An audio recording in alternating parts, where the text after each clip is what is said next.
Welcome back, everybody, to Bill Gray Legion Stadium here at Champion Car Wash Field, where the Umpqua Riverhawks get ready for their second game of the day. They are taking on the Olympic Rangers after a win in Game 1 by a score of 5-4. The Umpqua Riverhawks come in at 2-3 on the year, and the Olympic Rangers are 1-4. Taking a look at your batting order for the Olympic Rangers here in Game 2. It's going to be Alex Elton leading things off, starting at shortstop. Andrew Ahn, the DH, batting second. Tyler Harris, the center fielder, will bat third. Hitting fourth, starting in right field, Sean Schaefer. Seamus Brown will catch here in Game 2. He'll be batting fifth, followed by the sixth hitter, starting at first base, DJ Batalona. At second base will be Yuji Imai. Will be batting seventh, starting at second. Dominic Hecker will be at third base and batting eighth. And rounding out the starting nine will be the left fielder, Mateo Castro. That's a look at your starting lineup for the Rangers. For the Umpqua Riverhawks here in Game 2, it's going to be the right-hander, Jordan Leonardson. Out of Scottsdale, Arizona, the sophomore will get things started here against the leadoff man, Alex Elton. First pitch misses low, ball one, and we are underway here in Game 2 of today's action from Champion Car Wash Field. The 1-0 pitch is hit up and out of play for strike one. So the Riverhawks got a win in Game 1, looking for their first doubleheader sweep of the season.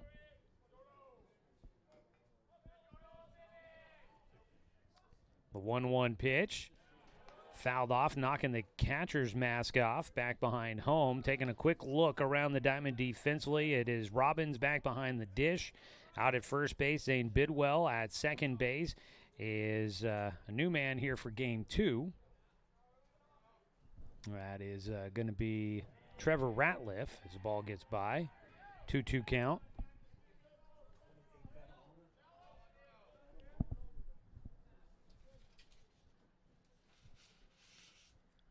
1-2 count. Actually, sorry, I think it's 2-2, but get that confirmed here in a minute. We're all scrambling to get ready to go. Not going to matter as the ball lifted right side, but traveling back is Ratliff, the second baseman here in Game 2. Trevor Ratliff making that play in the shallow right field grass. One away is Alex Elton will fly out to start out the ball game here against Jordan Leonardson. One away, it'll be the lefty. Up to bat. That's Andrew Ahn. He shows a bunt, fielded by Leonardson. Rifles a strike over to first base. And down quickly on a bunt attempt.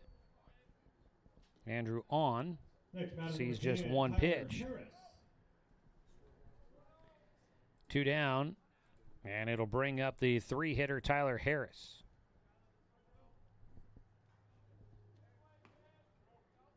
Harris starting in center field here in Game 2. Swings through the first pitch. Big cut. Can't make contact.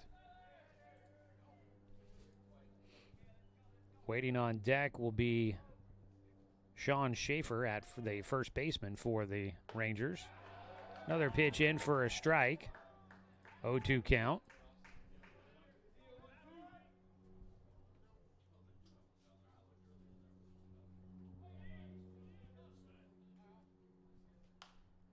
Popped him up, fouled off, back behind home.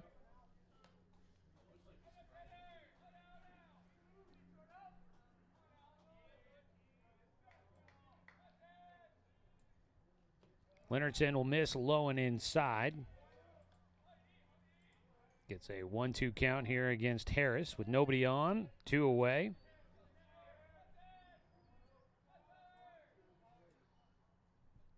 Swing and a miss, strike three.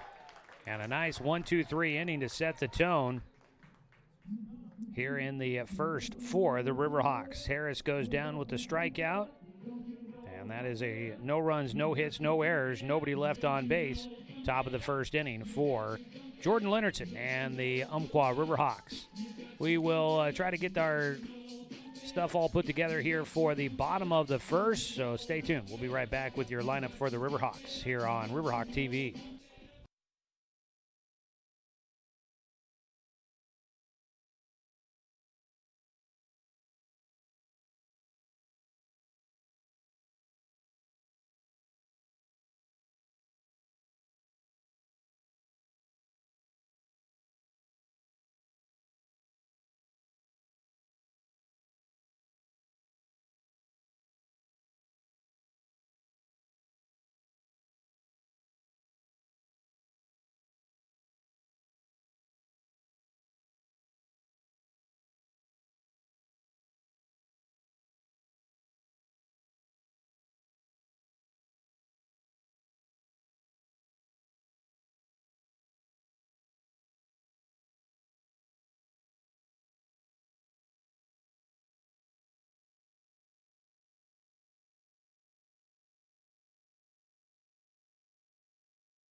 All right, we take a look at your batting lineup quickly here for the Umpqua Riverhawks. It'll be Tristan Schaefer, the center fielder, leading off. Noah Cox, the shortstop, batting second.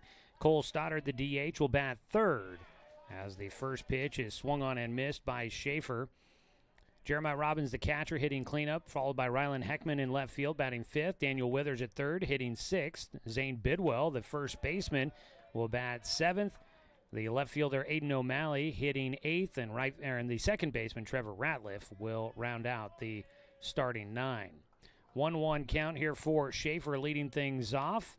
Off speed, hits it softly towards second. Playable there for Yuji Imai. And there is one away for the Riverhawks here in the bottom of the first inning. So Schaefer grounds out. Noah Cox will bat. They are facing off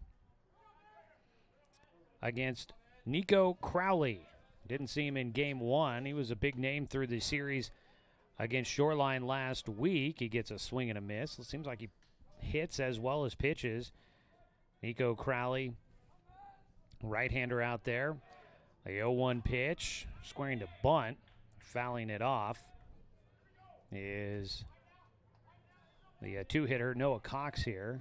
Cox actually, I was going to say, that's Aiden Metzger's number, so apparently we've got a change already in this one. It's Aiden Metzger that is batting. It's got an 0-2 count. He'll take low for a 1-2 from Crowley.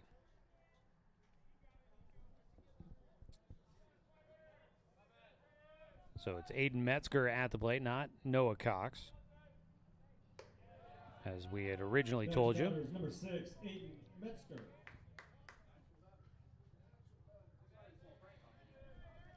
Oh, I'm not sure if that means that Noah Cox may be a late scratch that they had to end up making. 2-2 pitch taken for ball three, full count.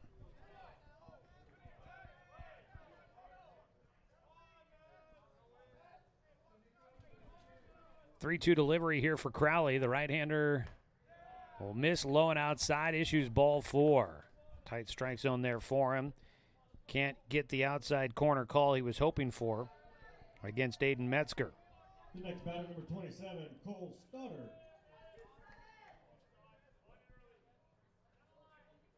That'll bring up the DH, Cole Stoddard, left-handed batter.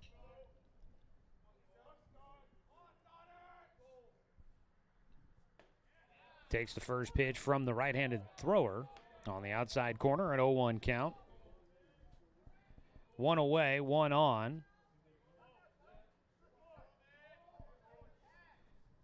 That walk issued to Metzger gives us our first base runner of the day for either team.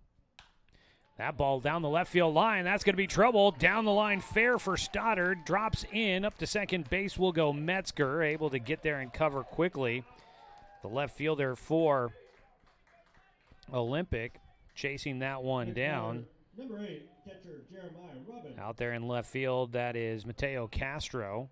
Gets there in time to hold everybody to just the one bag. Single for Cole Stoddard, first hit of the game for the Riverhawks. They've got runners at first and second with one away. And they've got a little bit of business going here for the bottom of the first here in game 2 of our doubleheader. The cleanup hitter in game 2 is going to be Jeremiah Robbins, who times up the first pitch he sees and takes strike 1.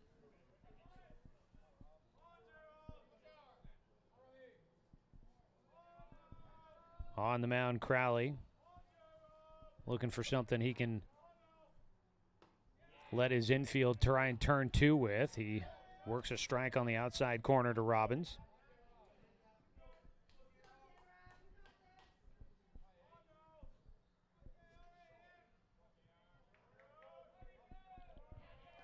The 0-2 pitch here for Robbins. Grounder towards short, backhanded, nice job at short for 1 out. They will get the out at second base, getting Stoddard there. Up the third will go Metzger. A nice stab out there at short. The next batter, left fielder, right by shortstop Alex Elton. And gets it over to Imai. At second base, they get one of the runners there. Robbins on with a fielder's choice. 2 down, runners on the corners for the Riverhawks. And it brings up the 5-hitter, Rylan Heckman. Check swing, breaking ball on the inside corner to the lefty.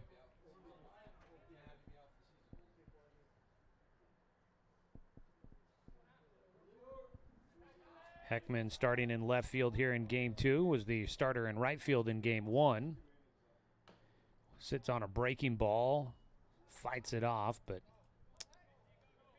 knocks that one into foul territory for an 0-2 count.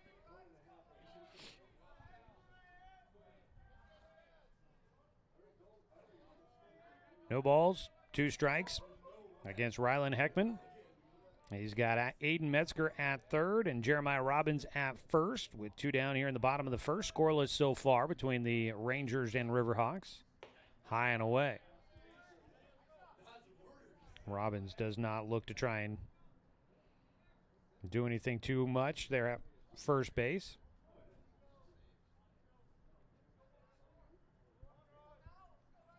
Moderate lead for him at first with a man at third, and now he goes taking off. They will throw to second base. They've got the runners all over the place. Sliding back in safely at third will go Aiden Metzger, so Jeremiah Robbins will get second base out of that.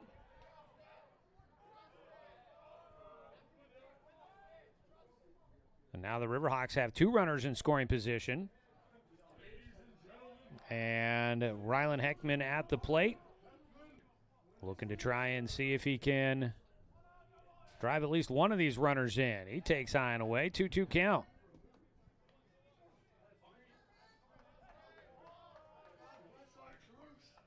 So 2-2 for Heckman.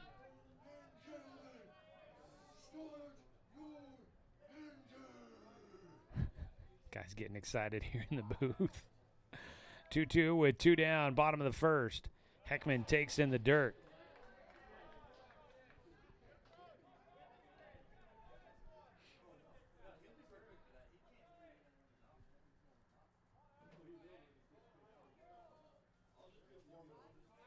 Full count, first base is open. Nico Crowley with 1 walk already on the books for this first inning. Swing and a miss. He gets a huge strikeout to finish off things here in the first inning. Needed that one with 2 runners in scoring position. Heckman chasing some high heat. Goes down. So that will finish things off here in the first. Unfortunately, the Riverhawks leave 2 men stranded. No runs one hit. There were no errors, and the 2 men left on base. Still scoreless going to the second here on Riverhawk TV.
Sean Schaefer will foul off the first pitch here in the top of the second inning. An 0-1 count from Jordan Leonardson. We'll get a swing and a miss. Leonardson finished off the first inning with a swinging strikeout. He's got an 0-2 count to start things here in the second. The 0-2 pitch to start things off. Another shallow, soft hit fly ball out to right field. One away. So far, not a lot really hit hard against Leonardson in this one. He gets the first out. It brings up Seamus Brown.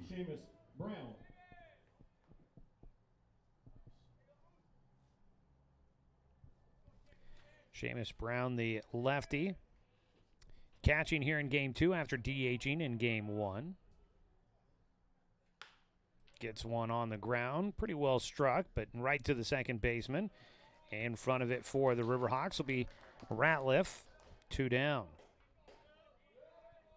And Jordan Leonardson doing a nice job here early on in this contest. 9-inning ball game here in this one as well. And now DJ Batalona will be the one up to bat. He's a lefty as well. He batting number 28, DJ takes a strike. Batalona came in as a pinch hitter in the 9th inning of game 1. Just had the one at bat. He's going to poke one out left side, racing to get there. The shortstop. Need to double check, but that might be Metzger now at shortstop for the Riverhawks. Drops the baseball at the bump. Will head to the dugout. Won't turn and show me his back at all. We'll get that all confirmed there for you.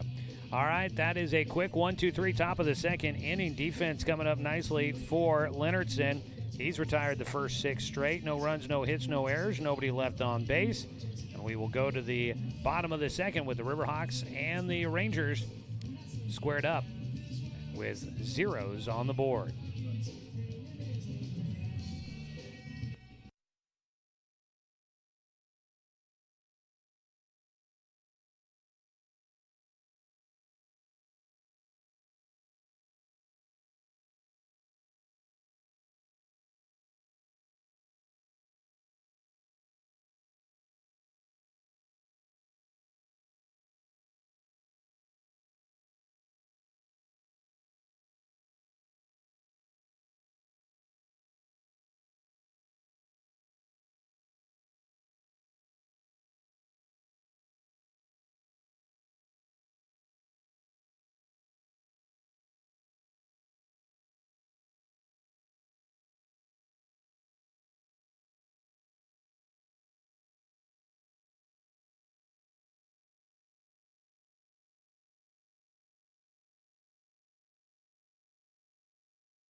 Number 30, Daniel Withers.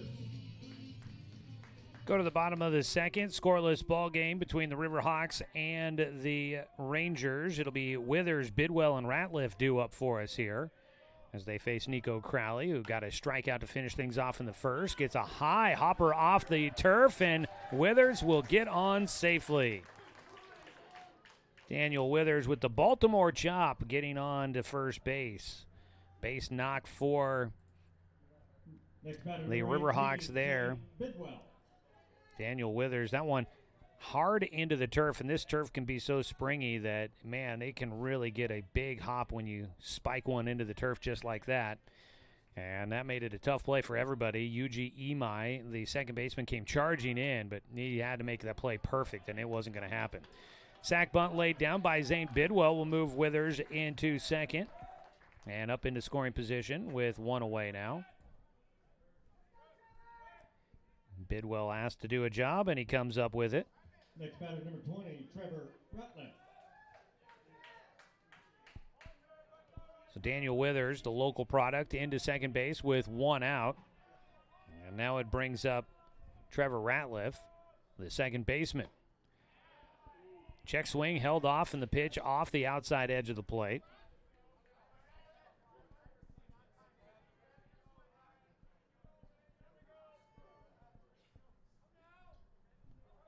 Nico Crowley, 1-0 delivery, taking his time, kicks.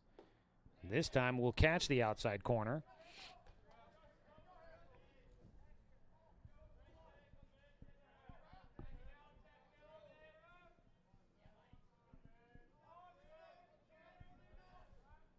One delivery for Crowley. Big lead out at second for Withers. That ball sharply hit foul first base side. That ball got down the line in a hurry, just on the wrong side of the bag.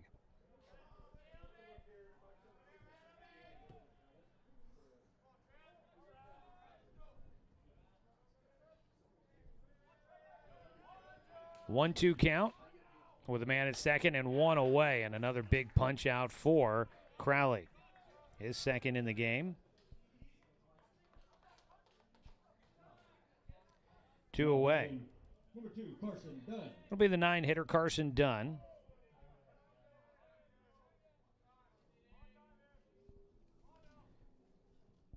Carson's first at-bat of the day came in defensive, actually came in as a runner in the 9th inning for the Riverhawks and then stayed in defensively in right field. So he's gotten some action today but has not had a plate appearance. Gets one here. He starts with the 1-0 count. Out at second base is Daniel Withers. High and inside, 2-0 count.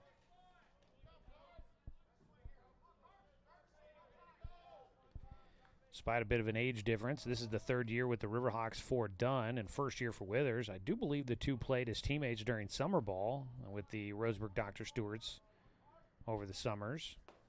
Not this last one. Dunn too old to be on the team for American Legion ball. But maybe 2 summers ago, might have played together.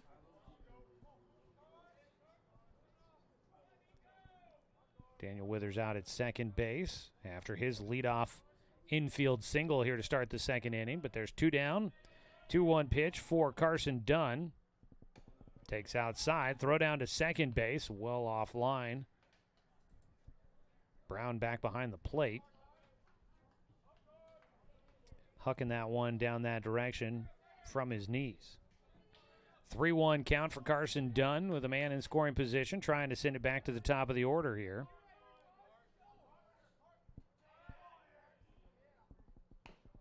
Chops at one. It's a tapper back to the mound, fielded, and down the line in time for Crowley. So Crowley gets a couple of put-outs on a sack bunt, and then that tapper between home and the mound.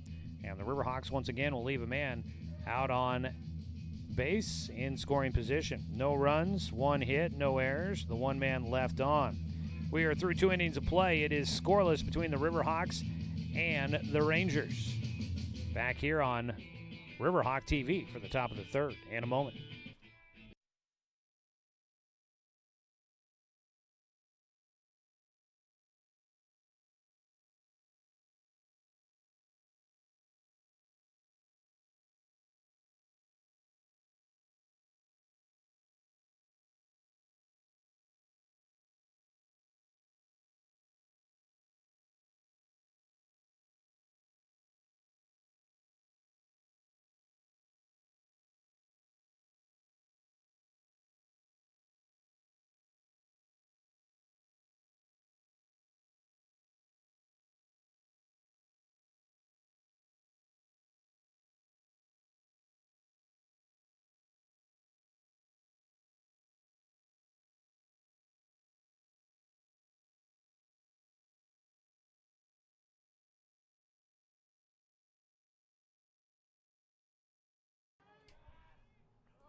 First pitch here in the top of the third inning is fouled off by Yuji Imai, the second baseman. Bottom third of the order coming up here against Jordan Leonardson, the right-hander, missing a bit low on the outside corner for a 1-1 count.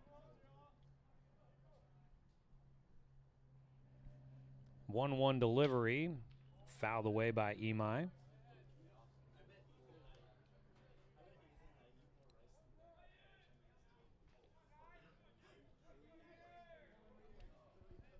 Out of the windup here for Leonardson. Across the body, misses outside, 2-2 count. Jordan Leonardson out of Scottsdale, Arizona, Horizon High School there, where he was,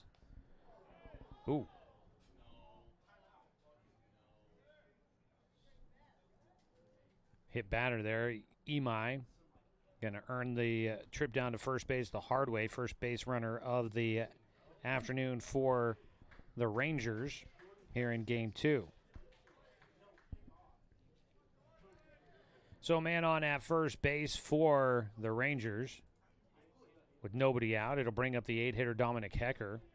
Was going to just tell you that Leonardson received the Horizon High School's Top Pitcher Award as a senior in 2023. He went a combined 11-2 over his junior and senior seasons there with a 2.92 ERA. Just misses the outside corner, a 1-0 count to start for Dominic Hecker. He earned a 2023 Rawlings Perfect Game Preseason All-America First Team honor for the West Region as a senior. Gets a pop-up here on the infield. Going to be playable for Bidwell in fair territory down that first base line. And that will get Hecker one down. His slider for Jordan Leonardson. His slider earned him the nickname of Jay Nasty in high school. This information has been brought to you by Jordan's grandfather, Chuck, who is here in attendance today. They made the trip here to Oregon for the games. Ground ball right side. The runner was going, so that'll keep the Rangers out of the double play. 2 down as the 9-hitter Mateo Castro grounds to Ratliff at second. And Imai makes his way to second base. Into scoring position, top of the order, Alex Elton batting. Imai was running on the pitch, so his early start kept him out of the double play there for Ratliff. First pitch, strike 1. Elton thought about it. Didn't take a cut. Takes it at the top end of the strike zone.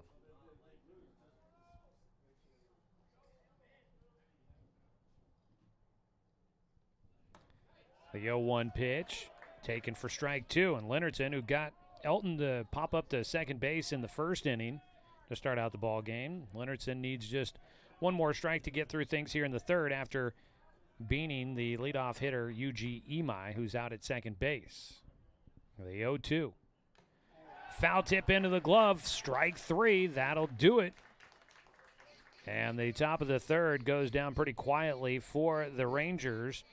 Second strikeout in the game there for Jordan Leonardson. Polishes off another scoreless inning. No runs, no hits, no errors. The one man left on base. Go to the bottom of the third inning. It is scoreless. Riverhawks and Rangers. Game 2 of our doubleheader here on Riverhawk TV.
Top of the order coming up for the Umpqua Riverhawks as we begin the bottom of the third inning here on Riverhawk TV. Tristan Schaefer will lead things off. Aiden Metzger batting second, and then Cole Stoddard hitting third. Pitch high for a 1-0 count from Nico Crowley.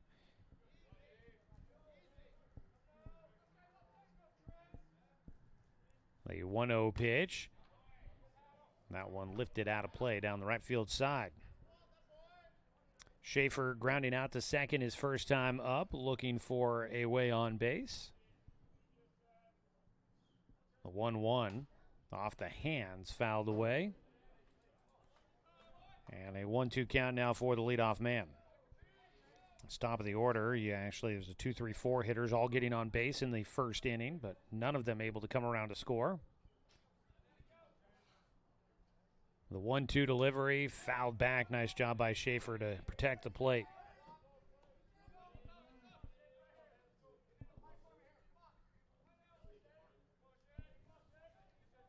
The 1-2 count.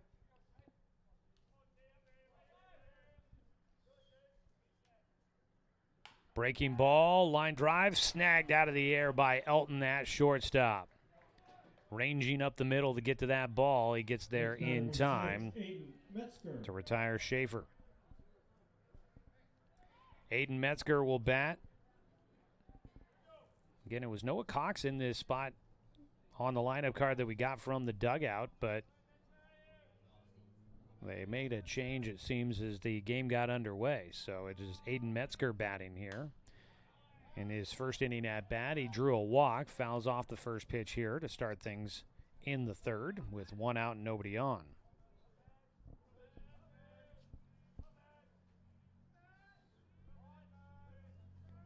Wind and fire for Crowley, bounces just off the edge of the plate.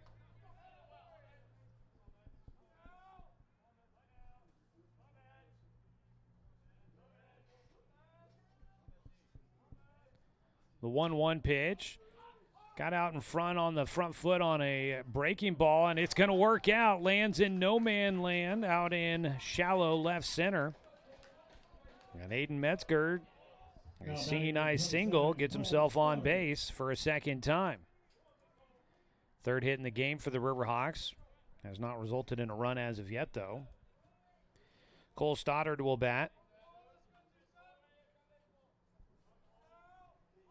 Stoddard, a single down the left field line his first time up. Takes high and away.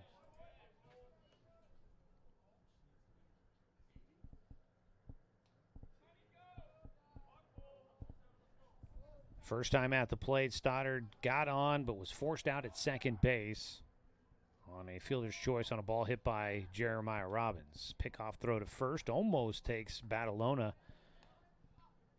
well away from the bag. He was able to reach over the top of Metzger, diving back in safely.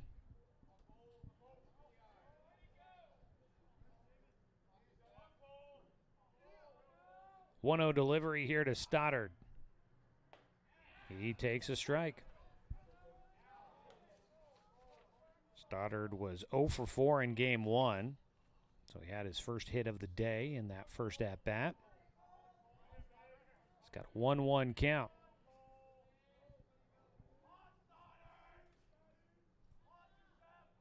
Swing and a miss, chasing some high heat.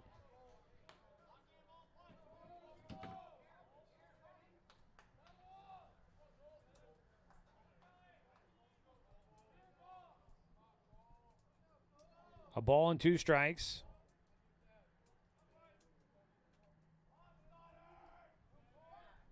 Pickoff throw to first base once again, not in time.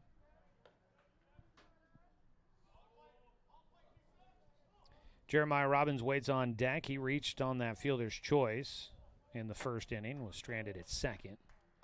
Riverhawks so far have left 3 men on base here in game 2. High and away, 2-2 count.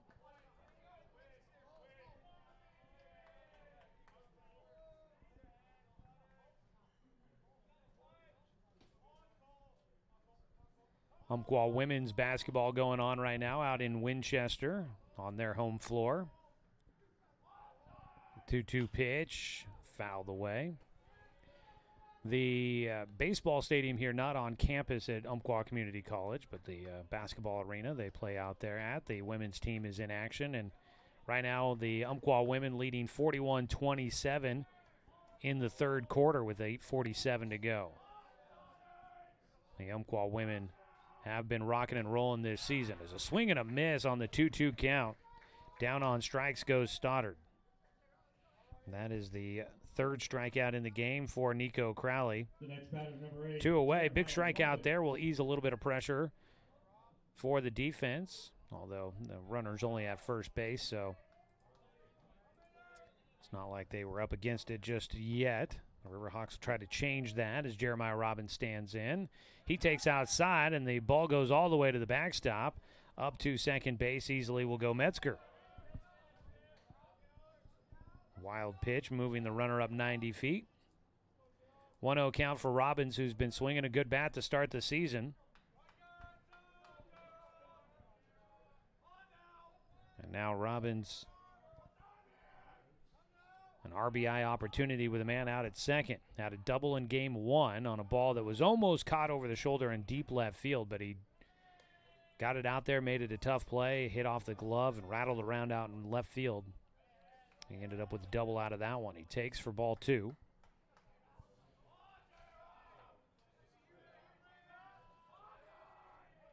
Robbins with a couple of hits, went 2 for 3, had a single in there as well. Look to second base. The throw is going to be well late.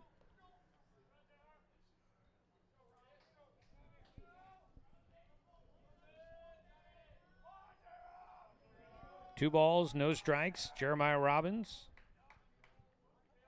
waits on the delivery from Nico Crowley. A strike taken, 2-1. Nico Crowley, one of a few returning guys. He's the guy with the most experience on the pitching staff coming back. He threw 31 and 2/3 innings last year. Did have a high ERA at 7.96. So he gets a ground ball up the middle, picked up by the shortstop, over to first base, and that will finish off the frame. Crowley last year 0 for 4, or an 0-4 record as a pitcher a year ago. But he did earn all-conference honors as a utility player. He had the 5th best batting average in the NWAC last year. Kind of quite the utility knife there for the Rangers. Right now he's keeping the Riverhawks scoreless in this one. No runs, 1 hit, no errors, and 1 man left on base. That's a familiar formula for the Umpqua Riverhawks. They've done that every inning. They've had 1 hit and left runners on base. Go to the top of the 4th inning. Scoreless here. Game 2 of our doubleheader on Riverhawk TV.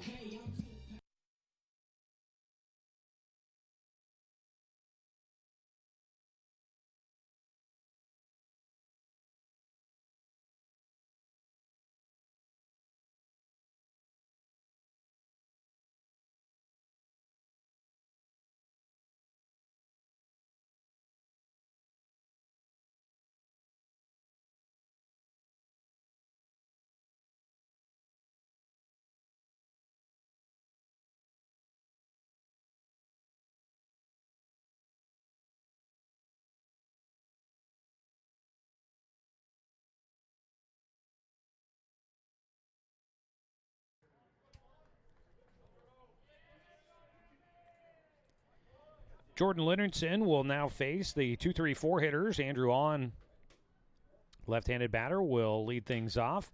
First pitch, comebacker, goes by the pitcher, picked up by the second baseman, and unable to get it to first in time.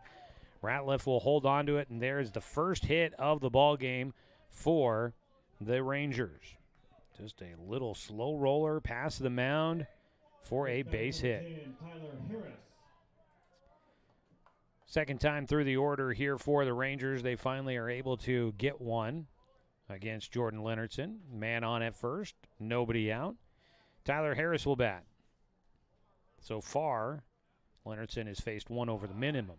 He will get a strike to start things off against Harris, who tried to lay down a sac bunt. Reaching at a high pitch, tipped it back to the backstop. He's got himself an 0-1 count. Leonardson out of the stretch. Only the second time he's done that here in the ball game. Gets a foul ball. Harris fouling that off his front leg. 0-2 count.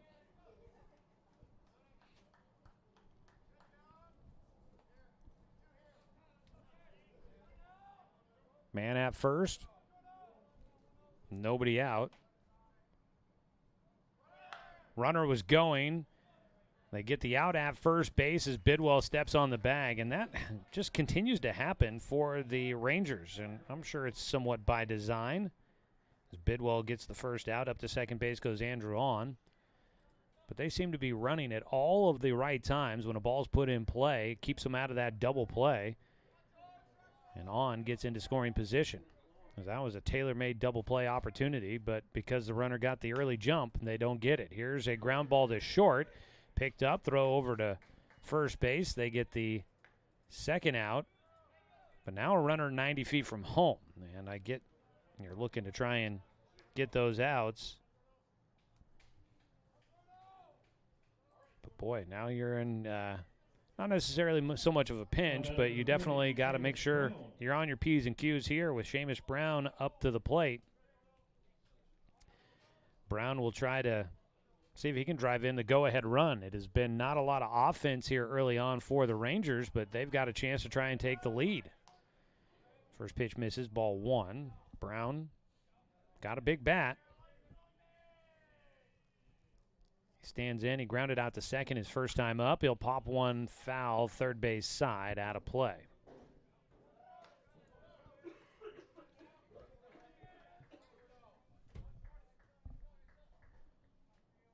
One. On deck, DJ Badalona. High. 2 balls and a strike to the 5-hitter Brown. Badalona flew out to shortstop in his lone at-bat so far. First time through the order was very successful for Leonardson as a ball fouled back to the netting. 2-2 count.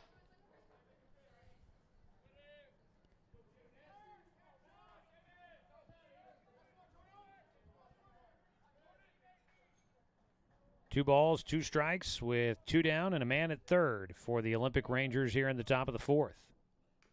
Another battle going here with Brown. Seamus foul tips that one back to the netting again, and this at-bat will continue on.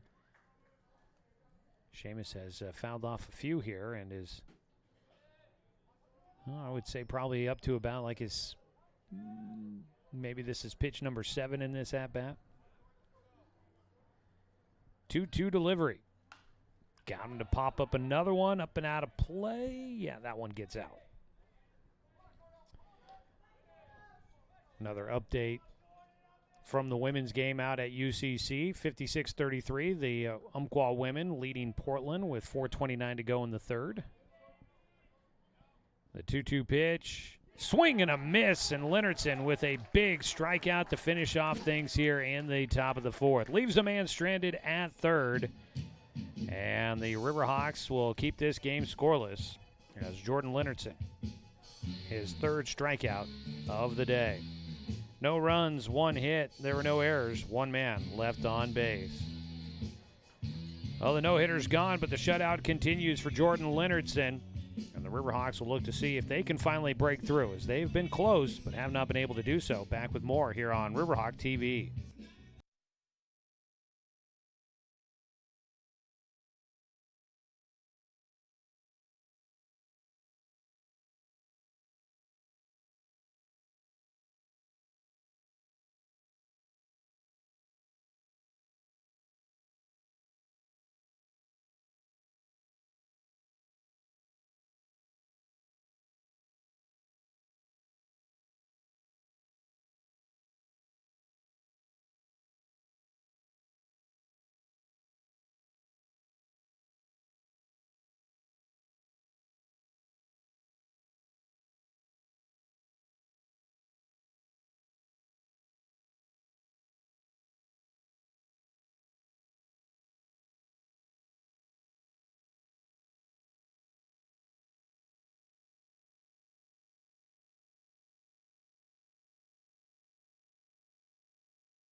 Starting the bottom of the fourth inning here in a scoreless ball game, it'll be Heckman, Withers, and Bidwell due up against Nico Crowley, who continues to pitch. Swing and a miss by Heckman for strike one. Umpqua Riverhawks fans, let you know that the women's game is streaming on Riverhawks TV right now, but the men's game will be coming up tonight. That's a big one. And my good friend, Knight Uretsky, who works with me over at the radio station here locally, he's going to be doing some play-by-play coverage on that game. We're testing some things out there, so he's going to get the opportunity to do play-by-play of the Umpqua men's game coming up tonight against Portland. Portland is, I think, in first place. So that'll be fun. So they're scheduled to start at 4 o'clock. We might be done with our game by the time they get going there. 1-2 pitch here to Heckman. Strike three. Takes the breaking ball in the inside corner. Goes down looking. That's his second strikeout in the ball game. Third, four. And make that the fourth strikeout for Nico Crowley. One away. Daniel Withers bats. Had an infield single his last time up. So anyways, just want to let you know that the women's game is going on right now. You can watch it. And Knight just getting set up out there. Wasn't able to be there in time to do both games, but he's going to do the men's game tonight. So you can tune in and catch the men's game with a little bit more added to the broadcast than they normally have with some play-by-play in there. 1-1 count on a called strike one to Withers.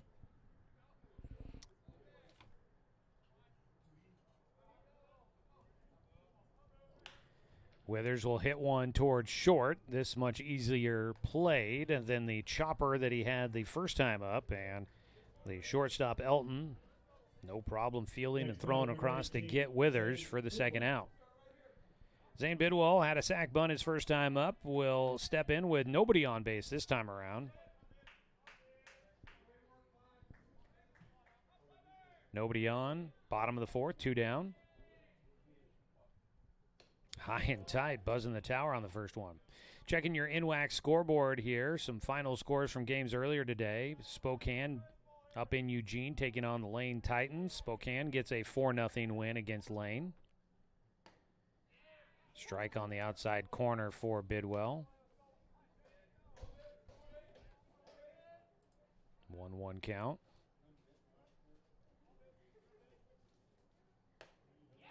Check swing, that out off the edge. 2 balls and a strike.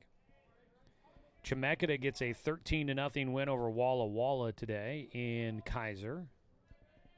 Southwestern Oregon, the Lakers getting a 6-1 win at Shoreline. Pitch high, 3-1 count here for Bidwell. Columbia Basin, an 11-5 winner over Grays Harbor earlier.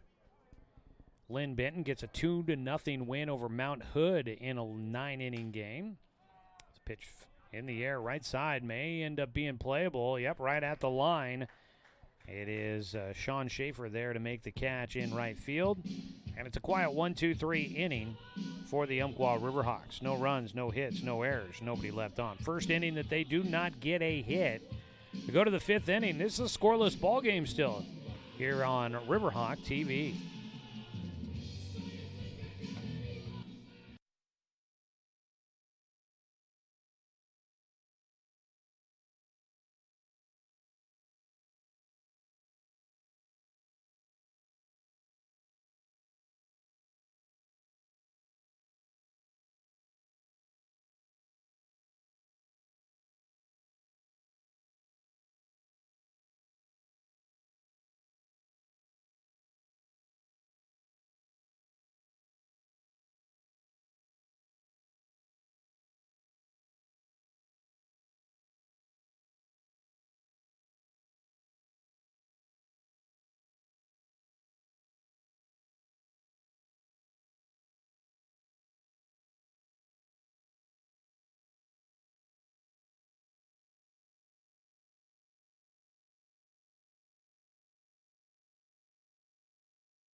We are through 4 innings. It's a scoreless ball game. Jordan Leonardson out there will work the top of the 5th. Misses outside on his first offering to DJ Batalona, the left-handed batter.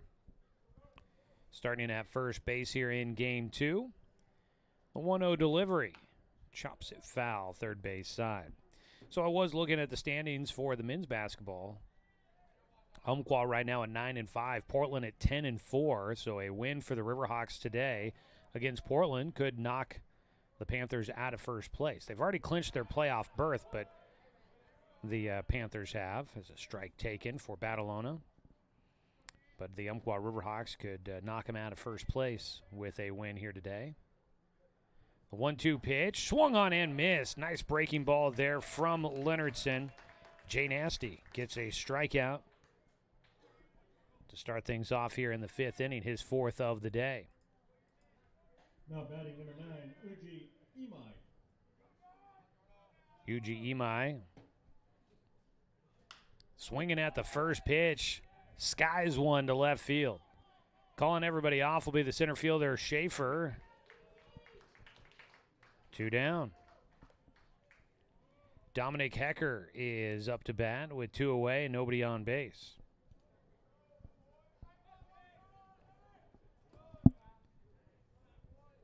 Hecker 0 for 1 in the game. Flew out to the first baseman. Takes over the plate at the knees for a strike. So that'll be a big matchup there between the Umpqua Riverhawks and the Portland Panthers men. Coming up here tonight at 4 o'clock or thereabouts. Strike 2 taken by Dominic Hecker. And again, you can catch that game here on Riverhawk TV, and my buddy Knight Uretsky will be broadcasting that one. He'll be doing the play-by-play. It would have been broadcast either way, but he's going to add some play-by-play color to it for you. Ground ball chopper towards short. Metzger, low throw, scooped out by Bidwell. Nice way to end things there on a nice defensive play at first by Zane Bidwell. That'll finish off the top of the fifth. A little glove work out there for the Riverhawks, and we will head to the bottom of the fifth inning with neither team able to get one across home as of yet. It is still scoreless here on Riverhawk TV.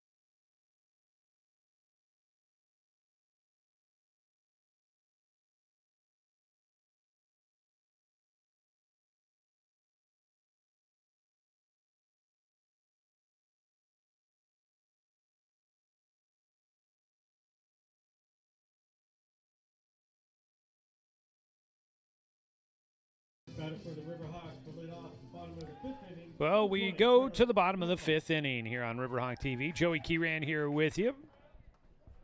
Getting ready for the 8-9-1 hitters. Trevor Ratliff, the second baseman, takes a breaking ball upstairs, elevated from Nico Crowley. Ball 1 to start things off.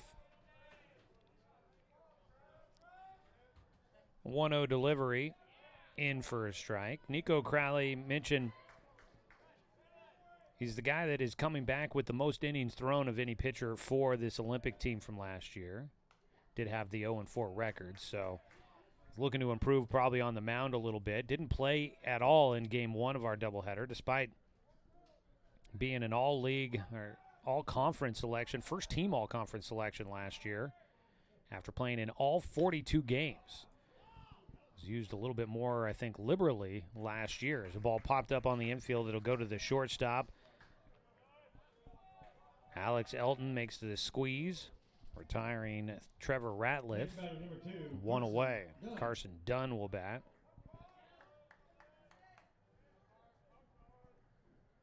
Nico Crowley, first team all NWAC utility guy. Had the 5th best batting average in the NWAC last year. So, not sure if they're looking to focus more on him as a pitcher here in his second season, as he does work across the strike. Or if there was other reasons why he didn't play in game 1, but a little surprising that he didn't at least use his bat in game 1 of our doubleheader. 1-1 count to Carson Dunn, the 9-hitter. He takes a strike on the outside corner. I was looking back. Umpqua Riverhawks baseball has only been back for, I want to say, this is the 5th year. Granted, the first was that COVID season, so not really much that they did that year, but 5th season back officially. And in that time, UCC and Olympic have never played each other. This is the first meeting between the two teams since UCC brought baseball back. Ball fouled away by Carson Dunn. He will stay alive with a 2-2 count.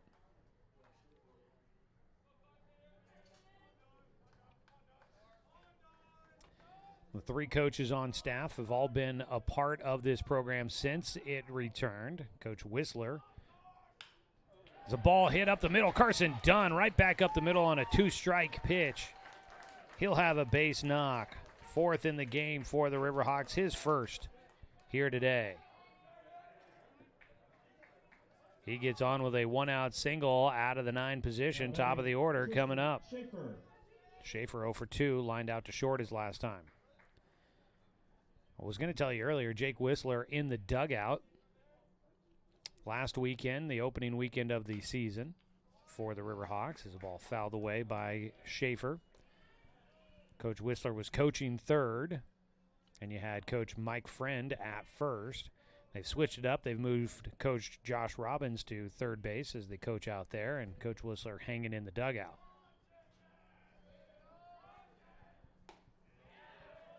Check swing. Did he go around? No, is the call. He did not. Schaefer holds up a 1-1 count. Coach Whistler said that they were going to test things out a little bit here, see early on, see what they felt the most comfortable or what worked best for the coaches on who's going to be where. Previously, the last coach, Jeremiah Robbins, he was always in the dugout, let his assistants be out there on the bases. So runner takes off, trying to protect him. Schaefer fouls it off, reaching for the outside pitch. So back to first base will go Carson Dunn, a 1-2 count at the plate for Tristan Schaefer. So they've switched it up a little bit. Coach Whistler calling for what he wants to see Schaefer do at the plate from the dugout. The 1-2 pitch, chopped it right side, down the line, able to cover that direction, tagging, heading for second. Here goes Dunn. The throw got there with enough time to maybe have a play, but the shortstop, Elton, couldn't hang on to the baseball as he tried to spin and lay down a tag on Dunn. So on a ball down the right field line, Carson Dunn tags and moves to second base. It does not go down as a sacrifice for Tristan Schaefer, unfortunately, but he does do a job of moving the runner up. 2 away. Aiden Metzger will stand in. Man in scoring position once again. First 3 innings, the Riverhawks had a man in scoring position each inning, unable to do anything with it. A 1-0 count.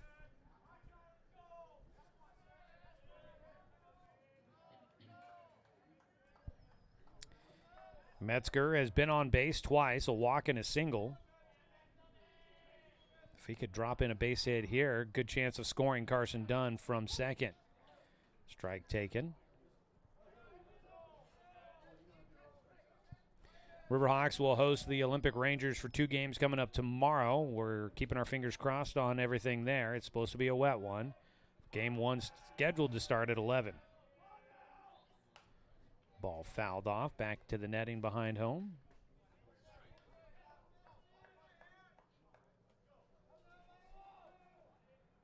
Checking in on the Umpqua Riverhawks women's basketball game.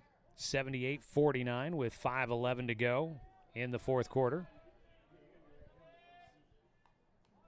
1-2 pitch with 2 outs here in the bottom of the 5th. There's strike 3. Crowley gets the call.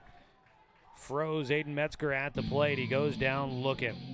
Strikeout number 5 for Crowley. He is keeping the Riverhawks off balance, and he has not allowed them to really get anything kind of piled up against this Ranger squad. He's keeping them off the scoreboard. No runs, 1 hit, no errors, 1 man left on. We'll head to the top of the 6th inning. It's been all zeros so far in this one here on Riverhawk TV.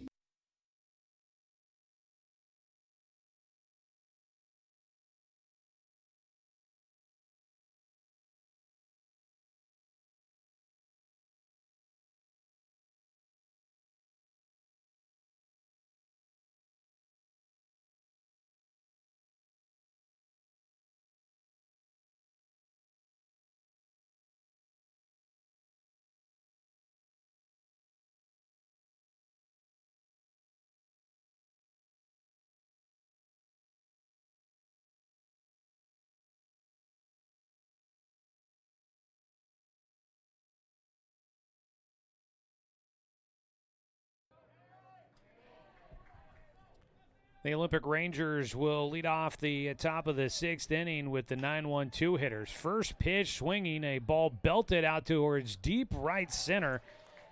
But you got good speed out there, and Tristan Schaefer runs it down, 1 away. Mateo Castro, the 9-hitter, wasting no time, taking advantage of that first pitch, but can't get it to fall in the alley. That was a well-struck ball there. Got the one he liked.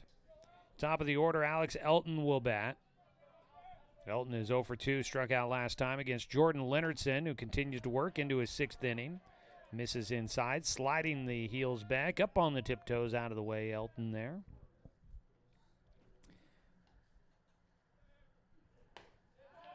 Outside corner just missing, 2-0 count. Jordan Leonardson out there on the mound, the black sheep of his family, apparently. It's a 2-0 pitch. High and away, 3-0. He's a right-handed pitcher. He's a 4th-generation pitcher, but he's the only one that's right-handed. Everybody else has been left-handed, including his 15-year-old little brother, who's apparently hitting 85 on the radar gun down in Horizon High School in Scottsdale. 3-1. Can't get the call on the inside corner there for Leonardson. Jordan Leonardson, the right-hander. I think that might be the best way to refer to him if you're talking about the family. The next batter, number 8, Andrew. That'll be a walk issued with 1 out to the leadoff man. And that walk is the first of the game for Jordan Leonardson. He also has hit a batter. 1 on, 1 out. Ground ball towards short. Misplayed by Metzger. Didn't get around in front of it as he tried to glove that one on the run. So you'll have runners at first and second now with 1 out. First error of the game for the Riverhawks. On for a second time of the day, Andrew On, reaching on the E6. First and second. 2 runners on base, swing and a miss. And we're going to have a timeout called for the catcher, Jeremiah Robbins. So 4th generation, only right-hander out of the groups of pitchers that have come through this Leonardson family. His dad and mom, John and Lindsay. His brother, Jack. Again, information provided by Jordan's grandfather, Chuck. That's a selfless plug letting you know if you're young, if you got a kid on the team, you want to send me some personal information to talk about him on the air, we can do it. Breaking ball stays a little up on the outside edge. 1-1 count. It was nice to meet Chuck, who reached out as the season got underway. They are here today to watch Jordan pitch here in Game 2. Ball is belted into the air, high out towards right field on the run. Carson Dunn back to the wall at the fence, and that ball is gone.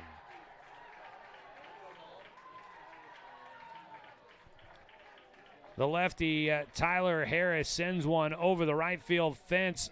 First home run we have seen here at Champion Car Wash Field this season. And you won't see many, but that ball was drilled to right field. And that is just killer. Leonardson's been pitching extremely well here today. That is only the 2nd hit he has given up today, but it'll be costly. A 3-run shot, a walk and an error put 2 runners on, and Harris clears the bases. First pitch, a 1-1 count it looks like with 1 out. Swing and a miss for strike 2 to Sean Schaefer. I think it's actually the scoreboard hadn't changed. That's a 0-2 count there for Schaefer. And now he gets hit by a pitch, and things might be starting to fall apart a little bit for Jordan Leonardson here in the 6th inning. Puts a man on. And, I mean, it may not all be falling apart. It may just be the fact that he just got gave up a big hit, and he's trying to settle himself back down, get the mind right as he looks to try and get 2 more outs here in this 6th inning. But his team now trailing 3-0 on that home run by Tyler Harris.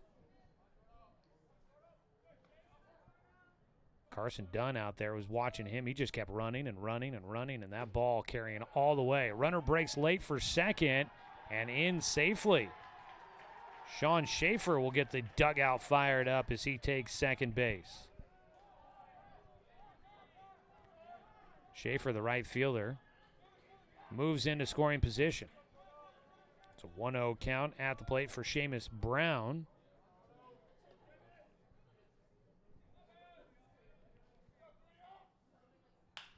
That ball hit towards the alley is going to be trouble again. That's going to drive in another one. Schaefer will easily score from second as Brown will head towards second base. That ball found the perfect spot in the alley. It drives in another one. A double for Brown, and the Olympic Rangers, they're feeling good right now as they have jumped all over Jordan Leonardson here in the 6th. Now batting DJ Badalona. That's just the 3rd hit that he has allowed. He has been lights out. Didn't allow a hit until the 4th, and that was just an infield dribbler that got Andrew on base, but he's given up a couple more hits here in this 6th inning now, including, and they've both been extra bases, including that 3-run homer by Tyler Harris. Outside, ball 1 to DJ Badalona.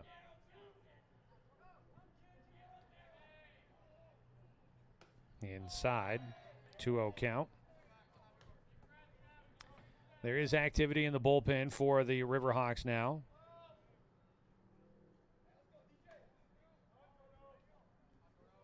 Badalona with a 2-0 advantage in the at-bat. The lefty takes outside.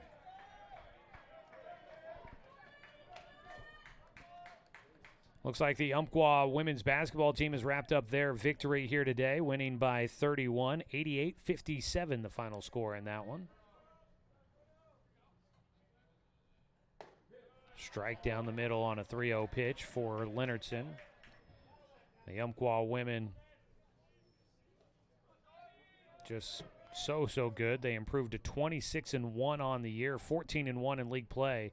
They're getting ready to set up a big battle with the Lane Titans coming up this week. Go to the third base to get the lead runner. Brown will be tagged out at third. A nice job by Metzger, the shortstop, on a ground ball to him, taking him towards the third base side. Fields, and he throws to Daniel Withers there at third to get the lead runner, Seamus Brown. Badalona will get on base with a fielder's choice. 2 down. Uji Imai will hit one right side. That'll get to Carson Dunn out in right field in a hurry. And Dunn able to make the catch. Well, 8 hitters came to the plate here in the top of the 6th inning. And it was a powerful frame for the Olympic Rangers. 4 runs score on 2 hits. There was 1 UCC error and 1 man left on base. 4-0 our score. We go to the bottom of the 6th inning here on Riverhawk TV.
batter for the Riverhawks, number 10, Bryson Watt. Go to the bottom of the sixth inning. The Umpqua Riverhawks, they've been so close to putting runs on the board in this one, but they have not been able to do it. They've left 5 men stranded on base. Let's see if they can start to get the bats going here as they'll face Nico Crowley here in the sixth inning.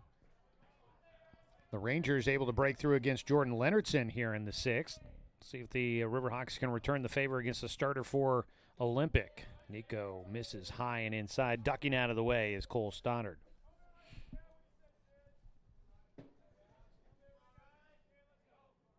1-0 delivery from the right-hander. Crowley misses low and outside. We've got Stoddard. Actually, that's not accurate.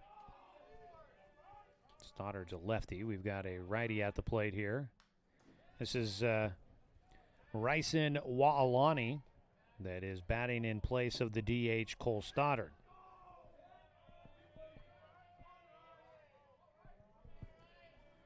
A 2-1 count for the pinch hitter.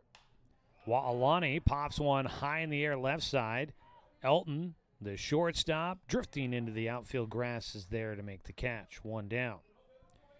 The catcher, Jeremiah Robbins, will dig in with 1 out, nobody on base. Weather has played out pretty nicely here today. There were a few raindrops coming down in between games as I made a run down to the restroom and talked to some folks here at the ballpark. There was a few drops coming out of the sky, but other than that, it's been fairly dry and comfortable temperatures. In fact, assistant coach Michael Friend down there at first base, he's just out there wearing his T-shirt. Last week, everybody was in heavy coats all bundled up as they were out there on the field if they weren't in play. So definitely a little bit different on that front. It is a much warmer day here at the ballpark than it was a week ago, but still that rain threat has been in the air. Robbins hits one right side. That is foul, and it will get down in foul territory. Is out there Schaefer giving chase, but unable to get there. 2 balls and a strike for Robbins, who's been on base with a fielder's choice, also grounded out to short.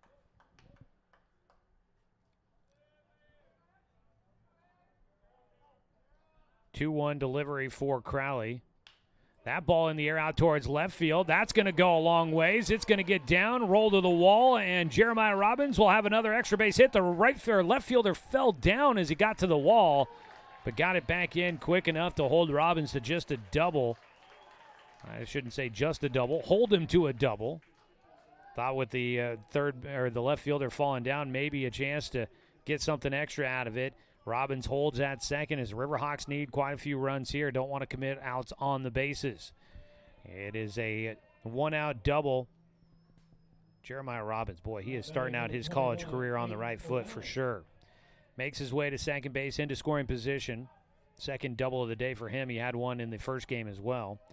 Rylan Heckman, nope, not going to be Heckman. Get another new batter here. This is going to be Aiden O'Malley, who will bat for Heckman, who was 0 for 2 in the game with a pair of strikeouts against Nico Crowley. It was a swing and a miss for strike 1 for O'Malley. He takes up around the shoulders for ball 1.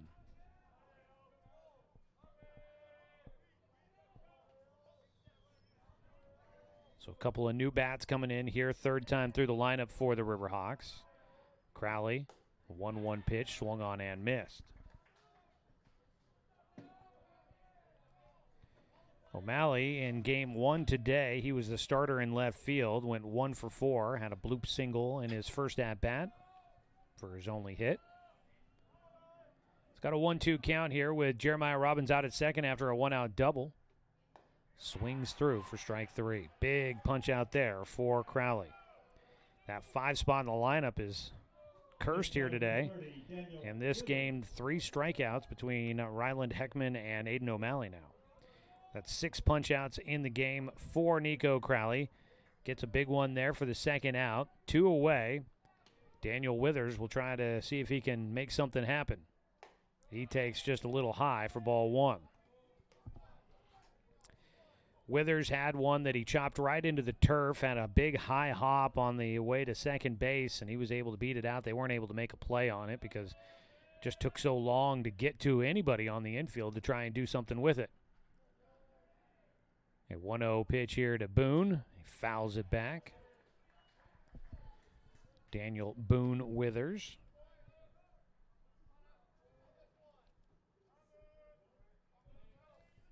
A 1-ball, 1-strike count. Nico Crowley gave up a double, but looking to try and strand Jeremiah Robbins out at second base. Crowley's been good at doing that here today. That ball fouled away.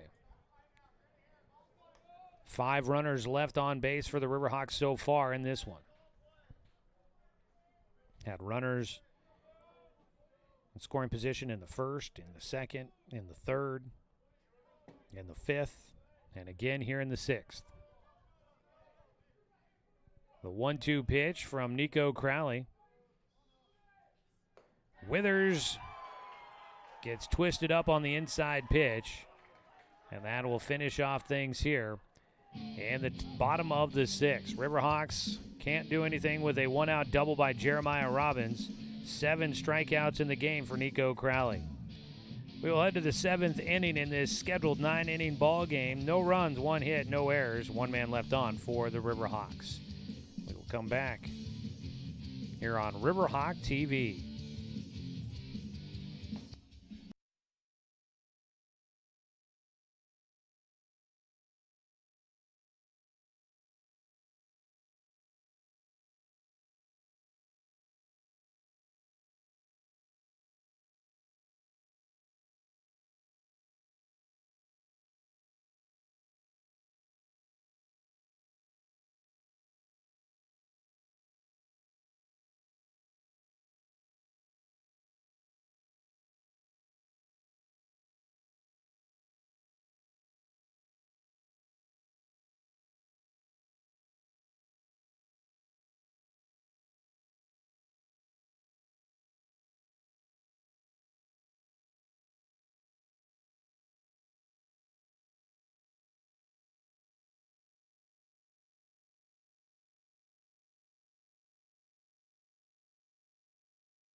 Well, out of nowhere, the skies have opened up a little bit here, and there's a steady drizzle coming down at Champion Car Wash Field. 1-0 count to start things off for Dominic Hecker, as he will face the new arm on the mound for the Umpqua Riverhawks. Fastball in for a strike from Hunter Robinson, who will take over for Jordan Leonardson, who goes 6 innings in the start, but exits with a 4-0 deficit. Hunter Robinson, the right-hander, takes over. 1-1 pitch, a bounding ball to short, picked up by Metzger. Quick transition over to first base. 6-3 the putout. New man at first base for the Riverhawks defensively. 1 away. That is Caden Vance, who has taken over at first base.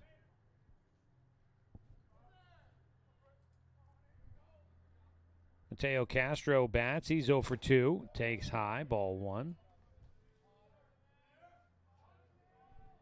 Hunter Robinson did get a win, I believe. Let's double check that. No. Strike. He was part of the 2-0 loss to Big Bend. Hunter Robinson took the loss in that one. 1-1 count. He pitched 3 innings, gave up 1 unearned run on 2 hits, 3 walks, and 4 strikeouts. He's going to hit a batter here. That'll be the first batter that he has hit this season, and it's the second one today for the Riverhawks in Game 2. Runner on at first is wearing that one, I would say, between the numbers, but he's only got 1 digit on the back of his jersey. Mateo Castro takes the trip down to first.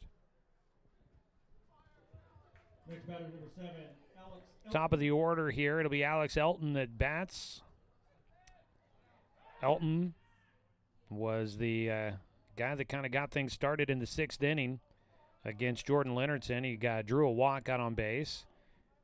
Then Andrew on followed with a reaching on an error. And then that was the big 3-run blast by Tyler Harris that followed. Big cut out of Elton as Hunter Robinson went to the top of the strike zone to get him to chase. Foul tip into the glove for strike 2. So Robinson trying to see if he can keep this just a 4-run deficit, see if the offense can bail everybody out here, and maybe he can luck his way into a victory as he picks off over to first base. Not a lot of innings left in this one, but still some time. But the Riverhawks are going to have to get the bats going. That pitch is up high, 1-0 count. So Jordan Leonardson exits the game. It's going to give up 4 runs. Could be quite an equation to try and work out on how many are earned. Quick pick and a throw over to first base. Gets away on the one-hopper to Caden Vance. He couldn't stretch to get there. Everybody will be on safely, and that is another error that could end up being costly here for the Riverhawks. Elton will get on for a second time. Not an easy play for Aiden Metzger, charging in. Tried to make the quick throw on the run. It one-hopped over to Caden Vance and got away from him. That allowed everybody to move up. So Castro ends up at third and Elton at second. Infield will play in with just 1 out. The 2-hitter Andrew On will swing away. Fouls it off.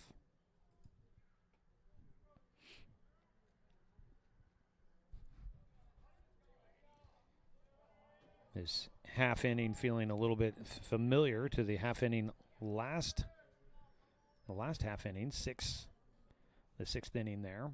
Time called before the pitch for Robinson.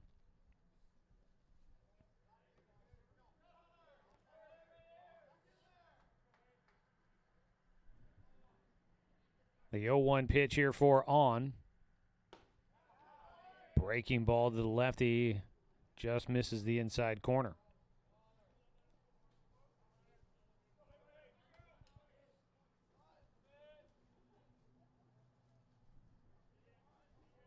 One count, 1 away.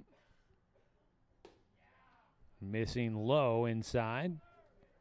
2-1 for the 2-hitter.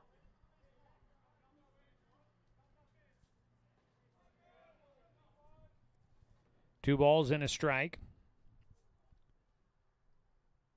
Outside and high. 3 balls and 1 strike now for Andrew On.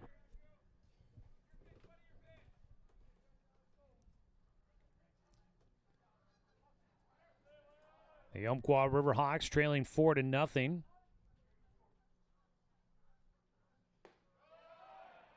And there is ball 4. Walk issued by Hunter Robinson. Loads him up. Hit batter, a walk, and an error has put a runner on every base on the infield for the Olympic Rangers, who have just been, at the moment, taking advantage of the miscues by the Riverhawks.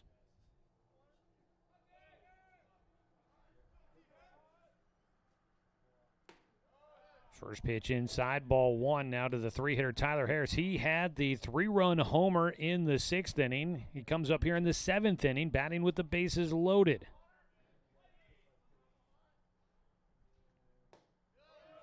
Low inside. 2-0 count.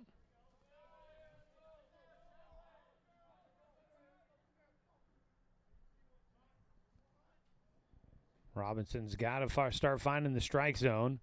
A high chopper. This is trouble here. Can they get 1 out of it? No, they won't. Runner off the bag at third. Throw over. Back in safely. Will go Alex Elton. And a run will score on the infield single for Tyler Harris, who picks up his 4th RBI of the game. That was just another one, kind of like what we saw from Daniel Withers earlier. That high hopper off the infield turf, it just takes forever to come back down, and it just makes life so hard for an infielder because you got to be quick to try and get the ball to its location, and it is just not easy. And Harris beats out the infield single for an RBI. Makes it 5-0. The Rangers in front. Pitch outside, 1-1 count for Sean Schaefer. Scoring was Mateo Castro. Elton at third, on at second, Harris at first. Check swing, went around, couldn't hold up. Strike two there for Schaefer. Schaefer hit by a pitch back in the 6th inning.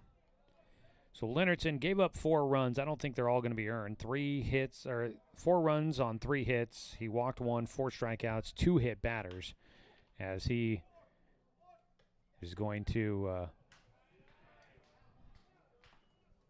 Leonardson exits the game after his 6 innings. They tapper back to the mound. They do get the out at home. They get the force out at home. Avoid giving up a run. There's 2 away. Schaefer gets on with the fielder's choice on his tapper back to the mound. Now batting number 30, Seamus Brown. That was a 1-2 put out as Robinson wisely sees that he's got the force out at home, makes the play there, saves a run. Grounder, first base side, picked up by Vance. He'll flip it to Robinson, who is covering the bag, and will get Seamus Brown. The Riverhawks get out of it here. They do give up just the 1 run. It could have been more. They go to the bottom of the 7th, though, trailing 5-0. We'll have more coming up for you here from Champion Car Wash Field as the Riverhawks take on the Rangers and have a lot of work to do here on Riverhawk TV.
Head to the bottom of the 7th inning. 5-0 the score in favor of the Olympic Rangers. They will send a new man to the mound. A lefty, Landon Nicholson, will take over for Nico Crowley, who had a heck of a performance here today in the start.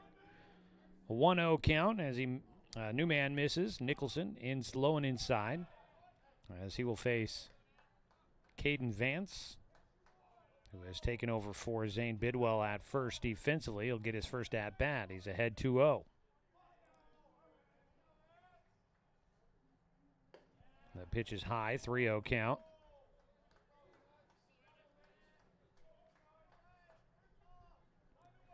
Three balls, no strikes.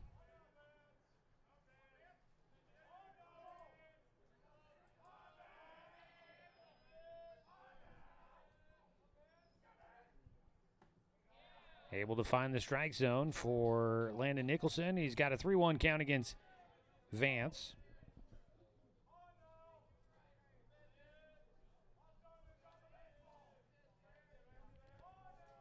The delivery is high for ball 4. So a leadoff walk issued, and the Riverhawks, they've had guys on. That has not been the problem. It's bringing them in. So Vance will draw the leadoff walk against the new man, Landon Nicholson. Nico Crowley goes 6 innings, no runs allowed on 5 hits, 1 walk, 7 strikeouts, and we get a visit out to the mound.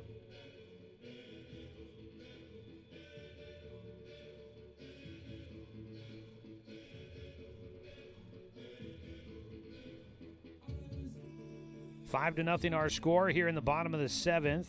Crowley in line to get a win with his strong 6 innings of work.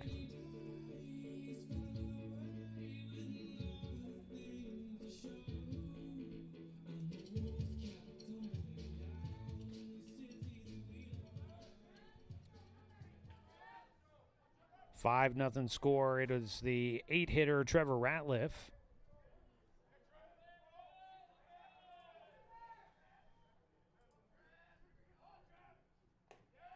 He takes high for ball 1.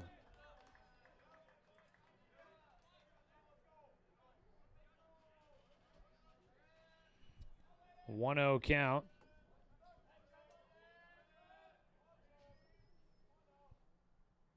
Nicholson will work in a breaking ball for a strike. Yeah, I was going to say, he's having some issues finding the zone here, but he does get it in there.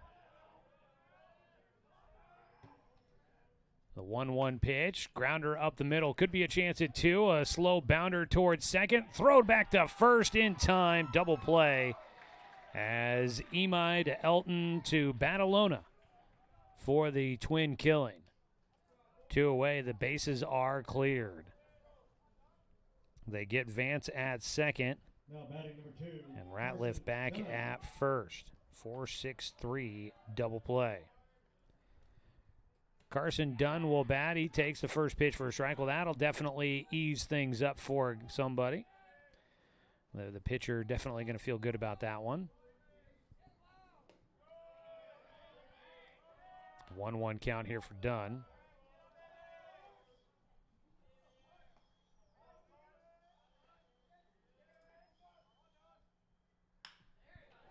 That ball well struck by Dunn. Going to get out towards left center field. And he's going to get a chance to run. It's out in the left field alley. He is hustling, trying to get to third. He will slide in, and Carson Dunn with a 2-out triple. He's 2 for 3 today. Found the alley, and his speed, he's able to make it work.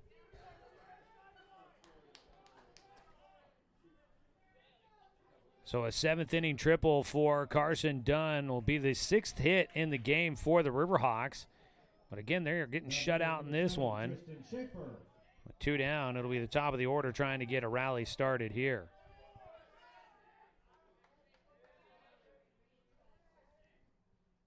First pitch is high to Tristan Schaefer.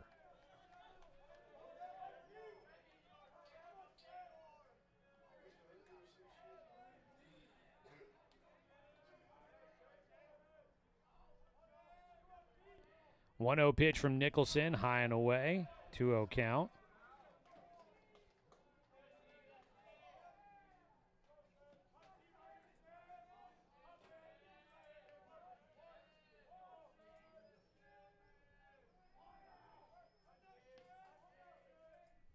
A 2-0 pitch, big cut there by Schaefer.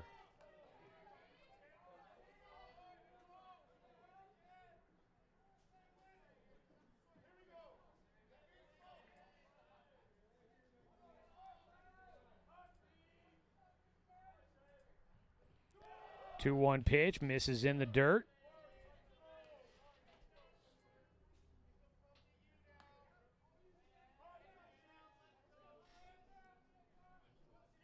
So it's a 3-1 count here for Tristan Schaefer with Carson Dunn at third base. Riverhawks trying to break that goose egg. They got to get something going for them good here. Nicholson gets Schaefer to go after the 3-1 pitch, and he chops at it, fouls it away.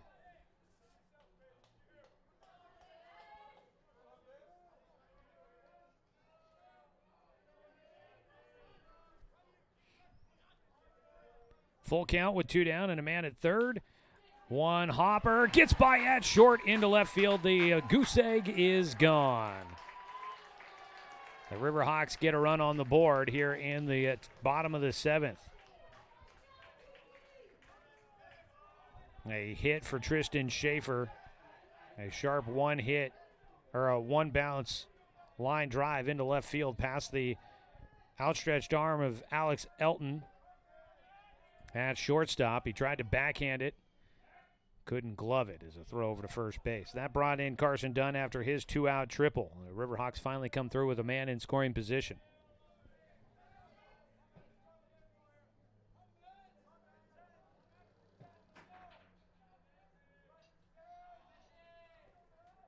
With 2 away and a man at first, Riverhawks try to keep it going. Aiden Metzger here, swing and a miss, strike 1.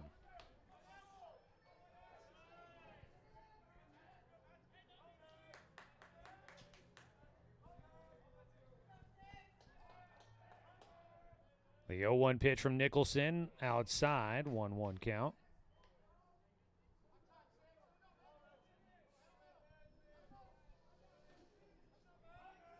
One ball, 1 strike, 2 down. Metzger has been on base twice, a walk and a single, but he did strike out looking his last time up. But that was against Nico Crowley. He's facing the lefty Landon Nicholson, who will pick off move to first. Not in time against Schaefer.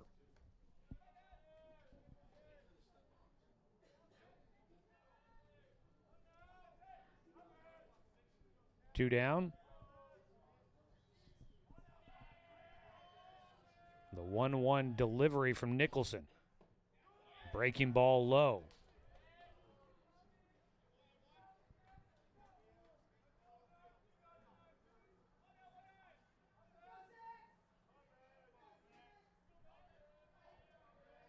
The 2-1 count for Nicholson. High. And there is a right-hander in the bullpen throwing for the Rangers here. They don't want to let this one get too interesting. They were able to jump out to a decent lead at 5-0. They've given up 1 run here in the bottom of the 7th. Don't necessarily want to give up too much more. There's ball 4, and we've got runners at first and second with 2 down. We've already seen 1 mound visit. I just happened to look over for a moment, and I'm pretty sure that might be Coach Shane Hannon down there leaning up against the railing. I'm not sure. It might be one of the coaches. Kind of was hanging over like, come on, don't do this to us. First pitch, a swing and a miss for Ryson Wa'alani. Came in as a pinch hitter in the 6th inning. Has stayed in defensively and will get a chance at a second at-bat.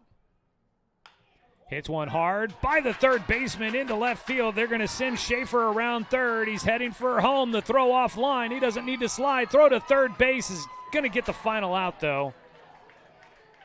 Wa'alani will have a single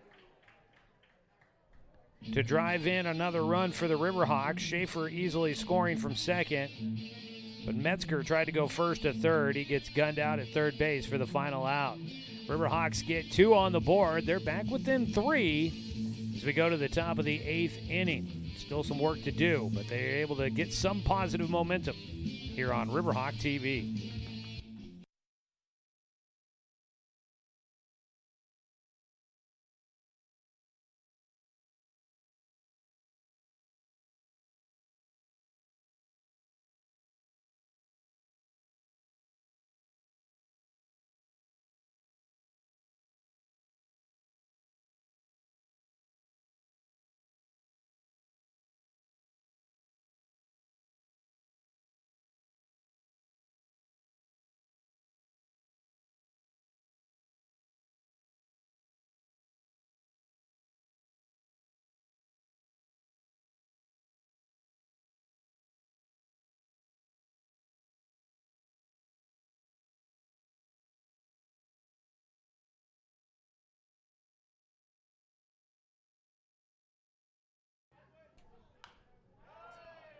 First pitch in is fouled off.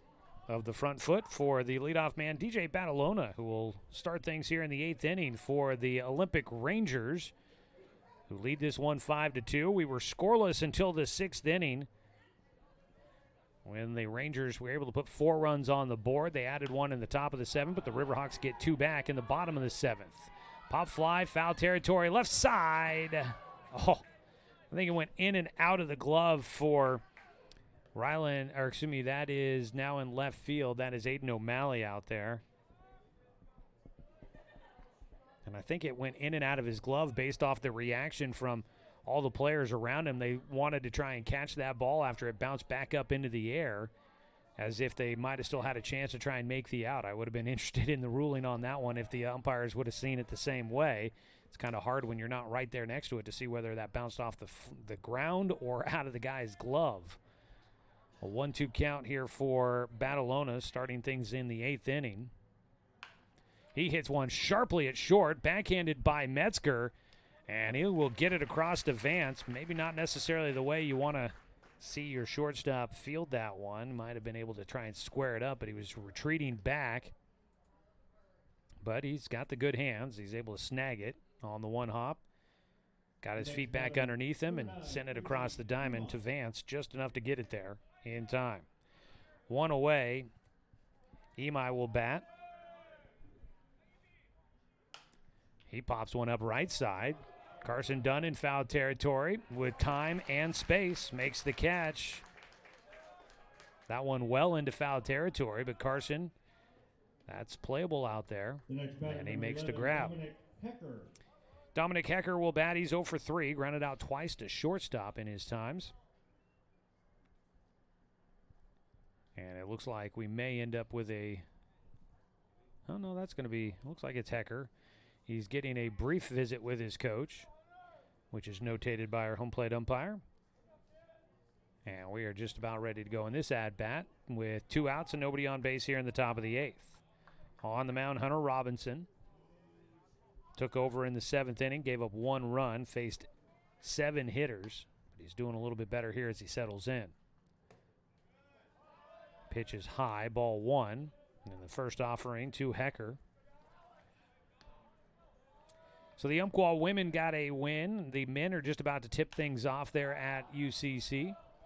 Ball popped up, foul territory again, up against the fence. Tried to grab it from over the top of the fence. Caden Vance just couldn't quite get there.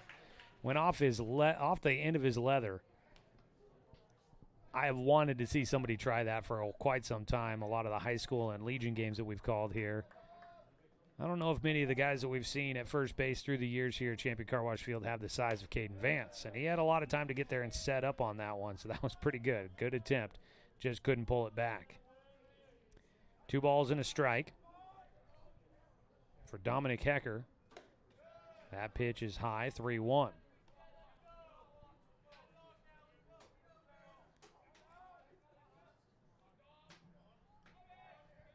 Five to 2 our score here in the 8th inning. Swing and a miss to make it a full count to Dominic Hecker.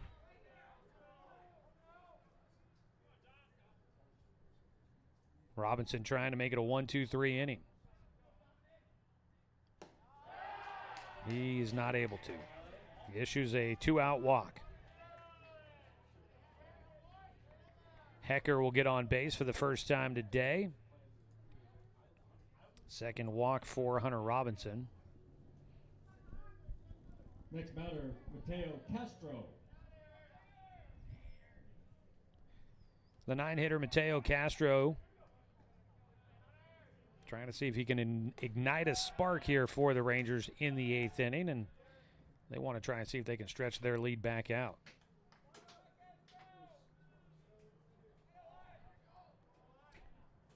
Castro 0-1 delivery, takes high for ball 1.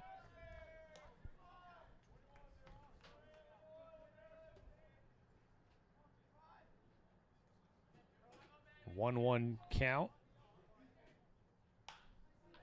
Sends it skyward out towards dead center field, where Tristan Schaefer will collect that baseball and call it a half inning. No runs, no hits, no errors. 1 man left on base. Nice job for Hunter Robinson and the defense. holding the Rangers off. And now let's see if the Riverhawks can keep the momentum going after they scored 2 runs with 2 outs in the 7th. Can they get that rally to continue as we go to the bottom of the 8th inning? We'll find out in a few moments here on Riverhawk TV.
We'll get a new man on the mound here to begin the bottom of the 8th inning. It is going to be Ben Spitzer that takes over, a right-hander. Landon Nicholson comes out of the game after just 1 inning of work. First pitch swinging, that ball out towards left field on one hop. It'll be collected by Castro out in left field. And Jeremiah Robbins, second hit in the ball game, 3rd time on base. Robbins had 2 hits in game 1. He's got another 2 here in game 2. And the Riverhawks now with 9 hits in the ball game have the leadoff man on as they trail by 3. Outside on the first offering for Aiden O'Malley, the left fielder. Landon Nicholson goes 1 inning, gave up 2 runs on 3 hits, 2 walks, no strikeouts. He will not factor into the decision at all in this one. Right now it is Nico Crowley's game to lose. I guess it's his game to win, you should say. Probably should say that instead. Crowley going 6 innings. He'd get the victory if the Rangers can hang on to it here.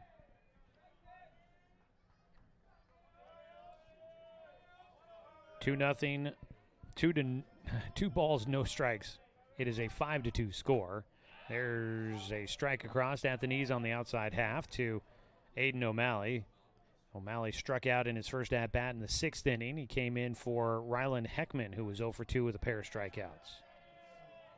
Trying to turn around the luck of the 5-hitter in the lineup card here. O'Malley takes high, a 3-1 count.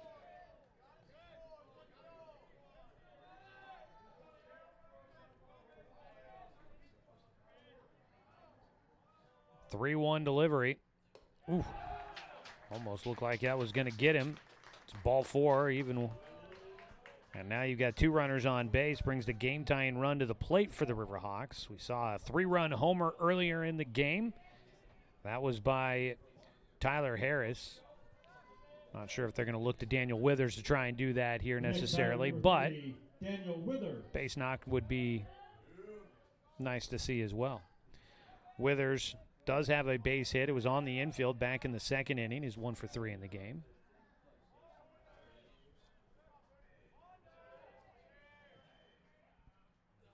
First pitch, down the pipe for a strike.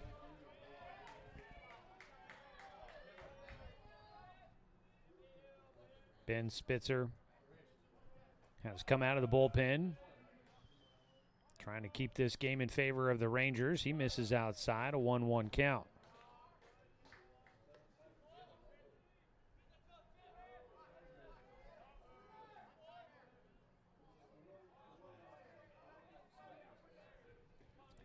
A ball and a strike against the 6-hitter Daniel Withers. Breaking ball stays up. Withers patient, waiting. Group of players out. I'm assuming all pitchers out there and near the bullpen. I'm not sure if they're acting as a wall to protect the bullpen or if they're just gathered there to watch the game from that spot. They look kind of funny out there, just squatted down as if they are stretching or taking a knee, hanging out there.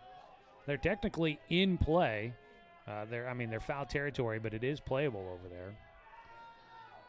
3-1 pitch. Withers fouls it back. Saw one he liked.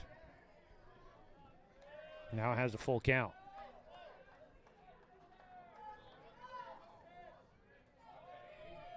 Full count here. Runners at first and second, nobody out. Big opportunity for the Riverhawks to try and cut into this 3-run deficit. Withers fouls off one here. That ball was probably about right where he wanted it, just a little bit far down on the handle.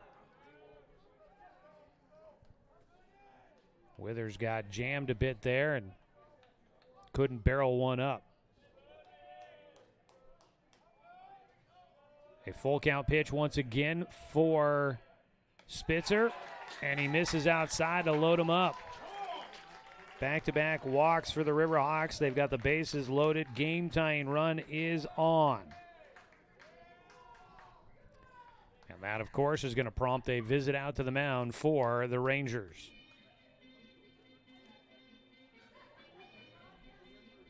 And Ben Spitzer's going to hand off the baseball. He does not make it through the inning, does not record an out. So he will exit the game, leaving 3 runners on base. He gives up 1 hit, 2 walks, no strikeouts. The book not done on him just yet, as the runners on base would go to his credit. For a second consecutive at-bat, Caden Vance will face the new pitcher in the game for the Rangers. Vance will head to the plate with the game-tying run at first. Can he get something brewing for the Riverhawks here? We'll take a quick timeout as the warm-up pitches are taken by the new man on the mound. We'll find out who it is and get you caught up in just a moment here on Riverhawk TV.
Next batter for the Riverhawks, number 28, Caden Vance. Well, Kaimani Corpus will take over on the mound, a right-hander for the Rangers.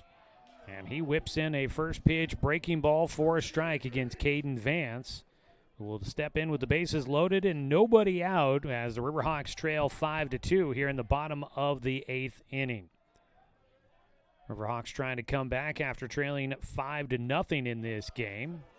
Corpus misses inside for a 1-1 count.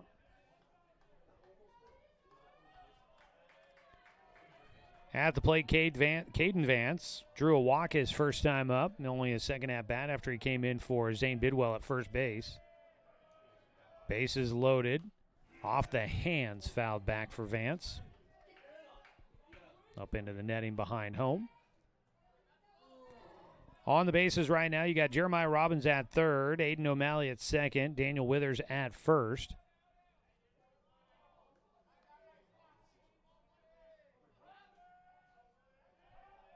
The 1-2 delivery here for Corpus. Misses outside.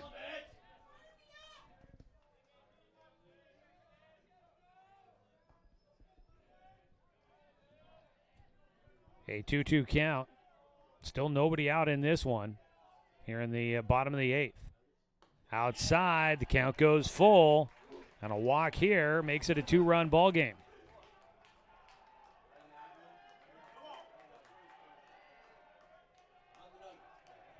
Full count pitch coming up for Caden Vance.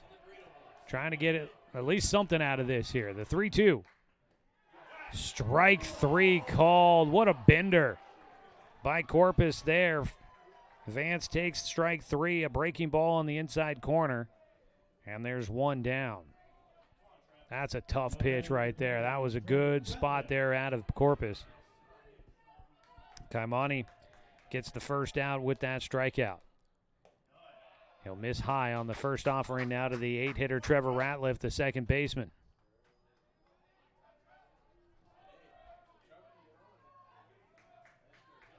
One 1-0 count, one away here in the bottom of the 8th inning.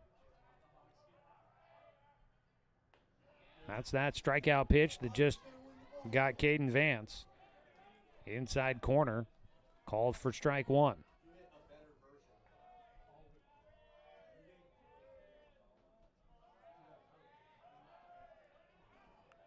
The 1-1 delivery here from Corpus.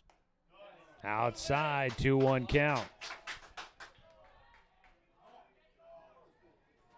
Riverhawks gave up 4 back in the 6th inning and another run in the 7th. They were down 5-0 before scoring twice in the 7th inning and now got the bases loaded here in the 8th. Ball fouled away as Ratliff reaching on the outside, trying to cover the outside corner of the plate. He's got himself a 2-2 count.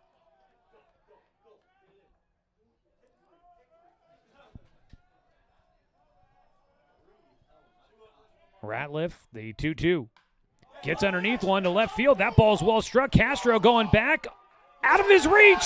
It'll land and hit to the wall. The Riverhawks are going to add 1. Here comes a second. They're going to send the game-tying run to the plate. The throw, not in time. We got a tie ball game.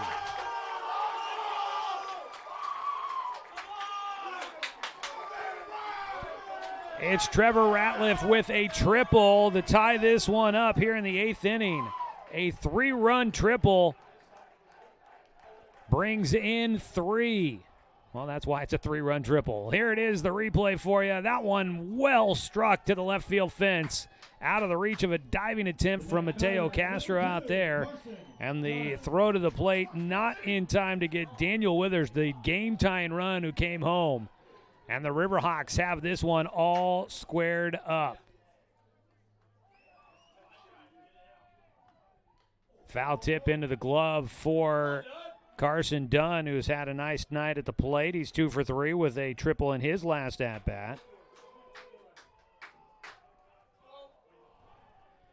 Well, it was the Rangers dugout that was chippy and very festive after a 3-run homer and another run coming in the 6th inning that gave the Rangers a lead, but the Riverhawks have fought their way back. They've had a number of extra base hits in this one. Carson Dunn with one of them. 1-1, check swing for a strike. Holding at third base is Ratliff. Ratliff is the go-ahead run for the Riverhawks after they trailed 5-0. Just one out here. Infield playing in, a 1-2 pitch to Carson Dunn. He takes low. 2-2.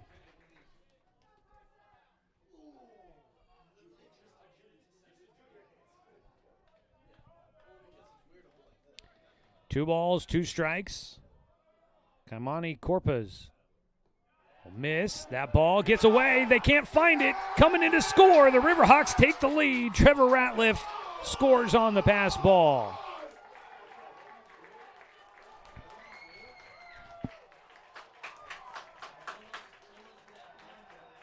What an improbable comeback here. It's 6-5. The Riverhawks in front. Bases are empty now. A full count pitch coming for Carson Dunn here with just one out. He could keep this thing going, getting on base, see if they can add some more. 3-2 pitch from Corpus. Ball 4.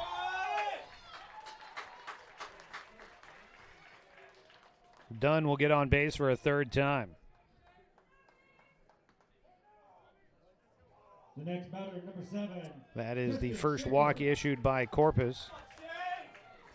Ben Spitzer, by the way, the book closed on him. He allows 3 runners to get on, and the 3 batters he faced, all 3 get on, and they all 3 come around to score. So his day is done, and the book is closed on him.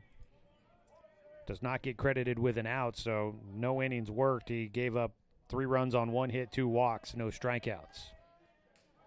6-5 our score. The Riverhawks now in front. Ball in the dirt. Throw down to second base. Offline. And Carson Dunn into scoring position. And the Riverhawks, they've stayed with it. And have worked their way back into this one. I think somebody doing a Riverhawk caw out there. You love to hear it. Fans getting into it here. A 1-1 pitch. Fouled back by Tristan Schaefer, the 7th hitter to the plate here this inning.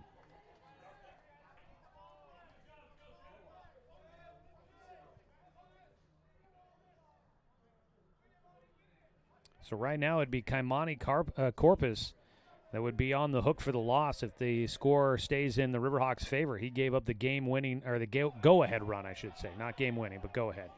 Did he go around on a check swing? Yes. Tag applied for the strikeout. Schaefer couldn't hang up. Second strikeout for Corpus. 2 down. Aiden Metzger will bat with a man in scoring position.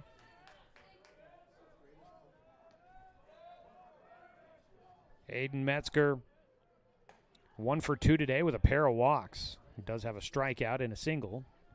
Takes ball 1.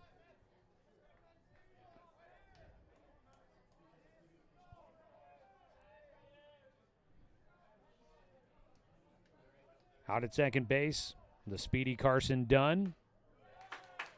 2-0 count now for Metzger. So base hit here, likely has a good chance to add another one for the Riverhawks, who have come back scoring 4 runs here in this 8th inning to take a 6-5 lead in the dirt on a breaking ball. 3-0 count now for Metzger. Top half of the order here. 8 hitters to the plate so far. Waiting on deck, Ryson Wa'alani, the only guy that has not batted here in the 8th inning for the Riverhawks. 3-0 pitch down the pipe for a strike.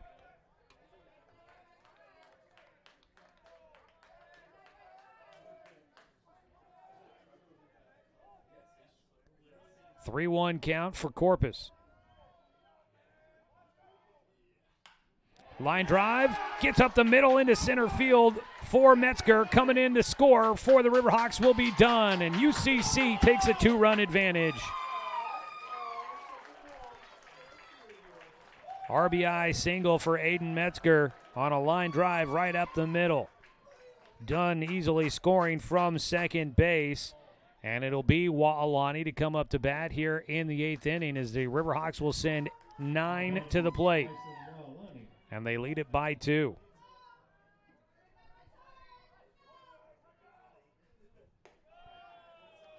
First pitch misses, ball 1 for Wa'alani.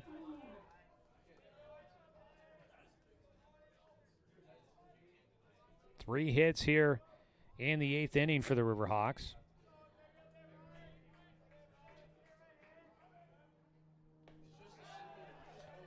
So that's 11 hits total in the ball game.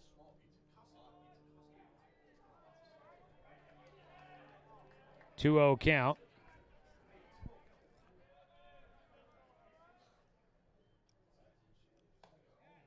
Outside, count goes to 3-0. I got to believe that somebody's ready to maybe come into this game for the Rangers if they really wanted to make the change. But right now they're sticking with Corpus. 3 balls, no strikes to Wa'alani, the 9th hitter to the plate. Oh, late strike call. Looked like Wa'alani even looked to the umpire to see if he was going to call a strike and thought it was going to be ball 4. The ump finally getting the call out. And Wa'alani at that point had already tossed away the bat, had to go retrieve it. 3-1 count here. Pickoff throw to first, not in time. Next batter, Jeremiah Robbins. No. We're still at Wa'alani. It wasn't ball 4. It's a 3-1 count. Jeremiah Robbins waiting on deck. There's a big cut out of Wa'alani. Can't connect.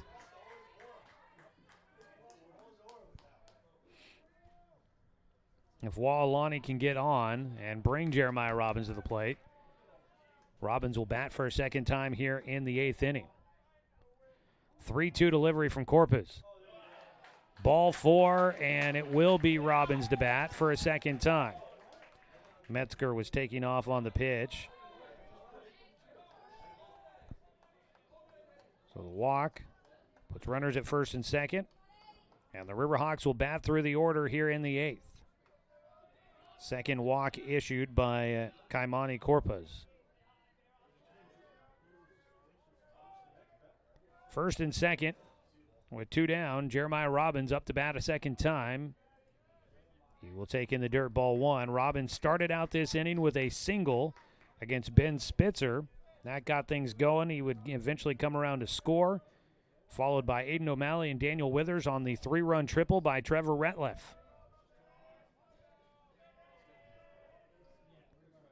A 1-0 pitch in for a called strike. These 2 teams will play again tomorrow, 11 a.m. and 2 p.m. for their doubleheader tomorrow. The second game will be a 7-inning contest. This is a 9-inning one here in game 2 of this doubleheader. Robbins tried to sit on the breaking ball as long as he could. Wasn't long enough. Fouls that one back behind home for strike 2.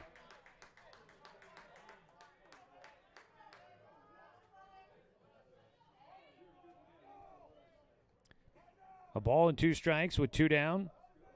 10th hitter to the plate here in the 8th inning for the Riverhawks. They've rallied back from a 5-0 deficit. Not all of it coming here in this 8th inning. They were down 5-0, got 2 in the 7th, and they've scored now 5 here in the 8th inning to lead 7-5. Riverhawks trying to get a doubleheader sweep for the first time this season. Last weekend they lost the first 2, got a win on Sunday, and ended up losing 3 of the 4 games in their 4-game series against Big Bend. Pitch was in the dirt, a 2-2 count for Jeremiah Robbins. Out on base, Aiden Metzger had gotten a big secondary lead, had to race back to the bag. You've got Wa'alani on at first. 2 down, a 2-2 count. Corpus. Ground ball to third base, going to a knee, sliding to get to the bag. It was Hecker there at third base. He will tag third to get Aiden Metzger for the final out. But the Riverhawks with quite the rally. They come back and lead this one by 2, and now they need 3 outs to secure a sweep here at home to start out this series. We go to the top of the 9th inning, and we will see if the Riverhawks can close it out here on Riverhawk TV.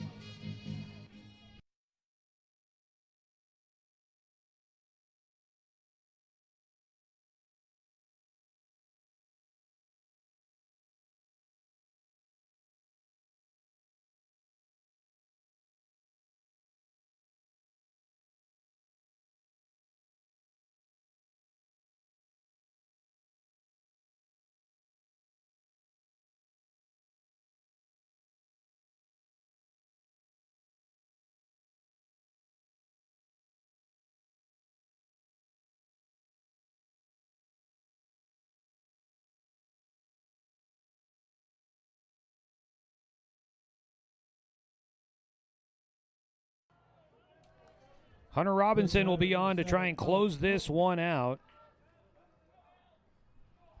He needs 3 outs to get this one a win for the Riverhawks. Swing and a miss on the first pitch. This will be the top of the order here. Alex Elton at the plate. Elton 0 for 3 in this game, has reached on an error and a walk. He takes strike 2 on the outside corner.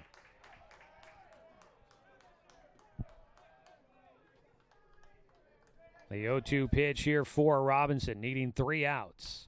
Gets a pop-up on the right side of the infield. First baseman Caden Vance waits, and he has got it. 1 away. 1 out. It'll be Andrew on to bat. He is 1 for 3. He's reached base 3 times in this one. Had an infield single in the 4th. Reached on an error in the 6th, and got a walk in the 7th. High and away to the lefty. So this could be a chance at a win here for Hunter Robinson. Took the loss in his last outing, giving up a run late in that one. Now he has a chance to try and get a win out in relief for the Riverhawks. He pitches in a strike at the knees against On. Top of the 9th inning here, needing 2 more outs for the Riverhawks to complete the comeback victory. Swing and a miss for strike 2.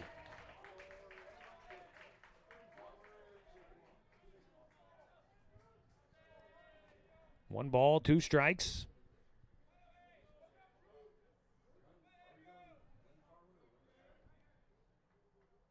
Robinson gets him to lift one left side. Out in the outfield, shallow, charging in. Aiden O'Malley calls off Metzger, the shortstop. 2 down. Now batting number 10, Tyler Harris. Tyler Harris had the big 3-run homer back in the 6th. Also had an infield single to drive in a run in the 7th. He really put the Rangers out in front, but it did not last. He swings through the first pitch for strike 1 against Robinson. The home run came against Jordan Leonardson. His RBI single in the 7th came against Hunter Robinson. And that was the last run that would come in for the Rangers. Breaking ball for that is ball 1. 2 away, a 1-1 count for Hunter Robinson, needing 1 more to finish it off. That fastball misses. 2 balls and no strikes. Or, excuse me, 2 balls, 1 strike.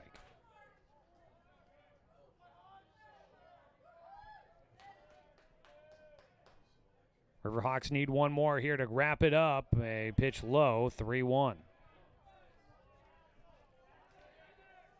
A runner gets on, it would mean the game-tying run would come to the plate for the Rangers.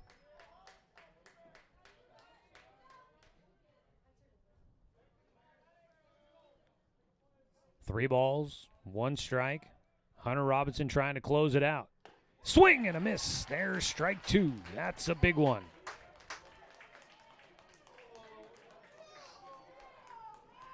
One more needed here for Hunter Robinson.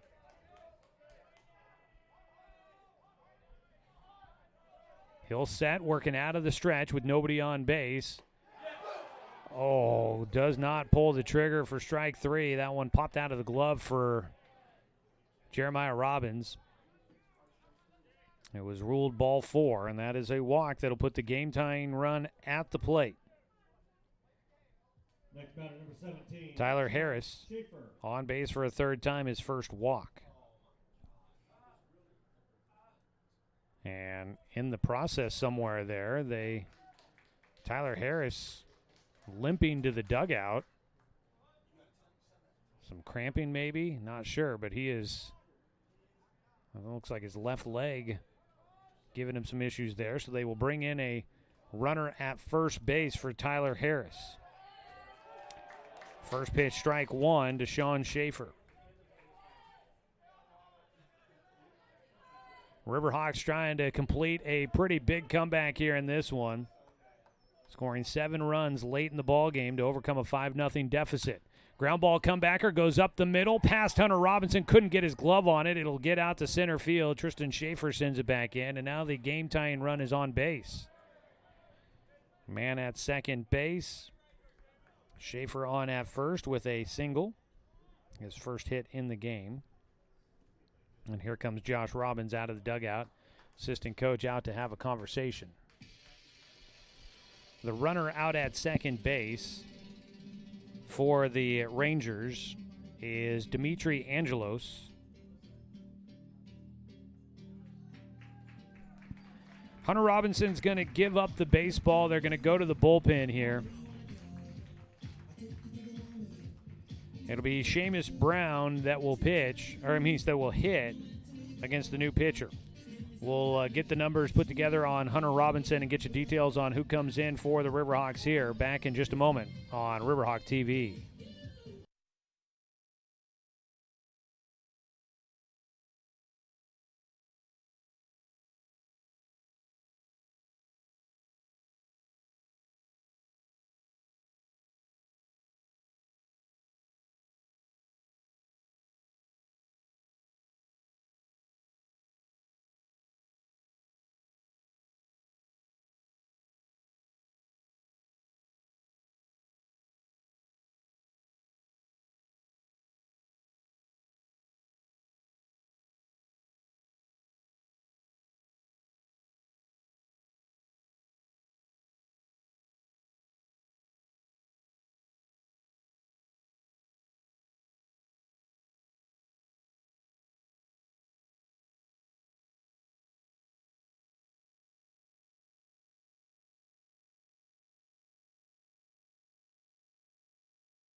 A 2-run lead for the Umpqua Riverhawks. They go to the bullpen. They'll bring in Noah Kanakis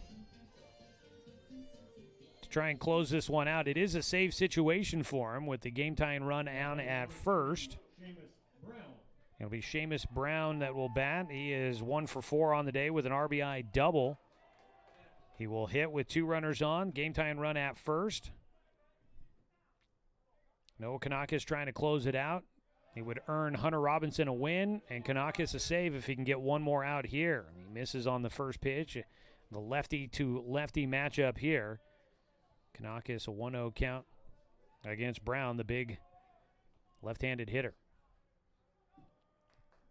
The 1-0 pitch. Swing and a miss. Big cut there out of the big guy. He wanted to try and give the Rangers a lead here in the 9th inning with one swing of the bat. A 1-1 count.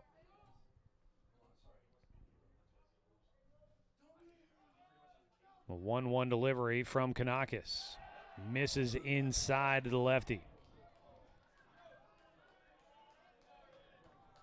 The Riverhawks down in their dugout ready to jump over the top railing and celebrate with their teammates on getting a sweep here on the opening day of this 4-game series. The ball fouled away by Brown. They've been close. They haven't been able to finish this one off just yet. Got the first 2 outs, but then a walk and a single has extended things here in the 9th inning for the Olympic Rangers. Kanakis trying to close it out here. He's got a 2-2 count against Seamus Brown. Runners at first and second. A 7-5 lead for the Riverhawks. The delivery from Kanakis. Got him! And that is the ball game. The Umpqua Riverhawks will get a win in comeback fashion. Kanakis, a strikeout to finish it off and earn the save. And the Riverhawks will win 7-5 against Olympic and overcome a 5-run deficit. Quite the comeback there for the Umpqua Riverhawks. No quit in the team. And they will get to celebrate a sweep here at home and the first day of a 4-game series. They win 2. They'll look to try and take the series with a win tomorrow and maybe try and get a 4-game sweep if they can finish it off coming up tomorrow. Final score 7-5 here in Game 2. Let's take a look-see here real quick. Let's see, there was one hit here in the 9th inning for the Rangers. No errors and 2 men left on base. So, final numbers in this one are going to be 5 runs, 5 hits, no errors for Olympic. And they will finish leaving 9 men on base for UCC. 7 runs on 11 hits. And the Riverhawks commit 2 errors in this one. UCC ends up leaving 9 men on base as well. Winning pitcher is going to be Hunter Robinson, who will pick up his first win of the season, now 1-1 on the year. Taking the loss is going to be Kaimani Corpus. He gave up the run that gives the Riverhawks the lead. So he will take the loss. And then Noah Kanakis came in and will finish this one off for his second save of the season. And the Riverhawks will get the win to improve to 3-3 on the year. They're back to 500. For the Rangers, they go to 1-5 on the season. Big win there for the Umpqua Riverhawks to finish it off. How'd it play out here? Well, it was scoreless through the first 5 innings until Olympic scored 4 runs in the 6th inning off of starter Jordan Leonardson, who looked really good. He allowed 1 hit and just 2 base runners through the first 5 innings. But in the 4th, he got the first out, but then a walk and then an error, put a couple of runners on base, and a 3-run blast over the right field fence by Tyler Harris made it 3-0 for the Rangers. Leonardson would hit the next batter to put somebody on. Then a double drove in a run. And it was 4-0 after the top of the 6th. The Rangers would add 1 run in the 7th inning on a single on the infield by Tyler Harris. He had 4 RBI and 2 at-bats in back-to-back innings. 5-0 the score going to the bottom of the 7th when the Riverhawks finally break through against the Olympic Rangers pitchers. Olympic made a move to the bullpen after Nico Crowley goes 6 innings, gave up 5 hits but no runs, 1 walk, and 7 strikeouts.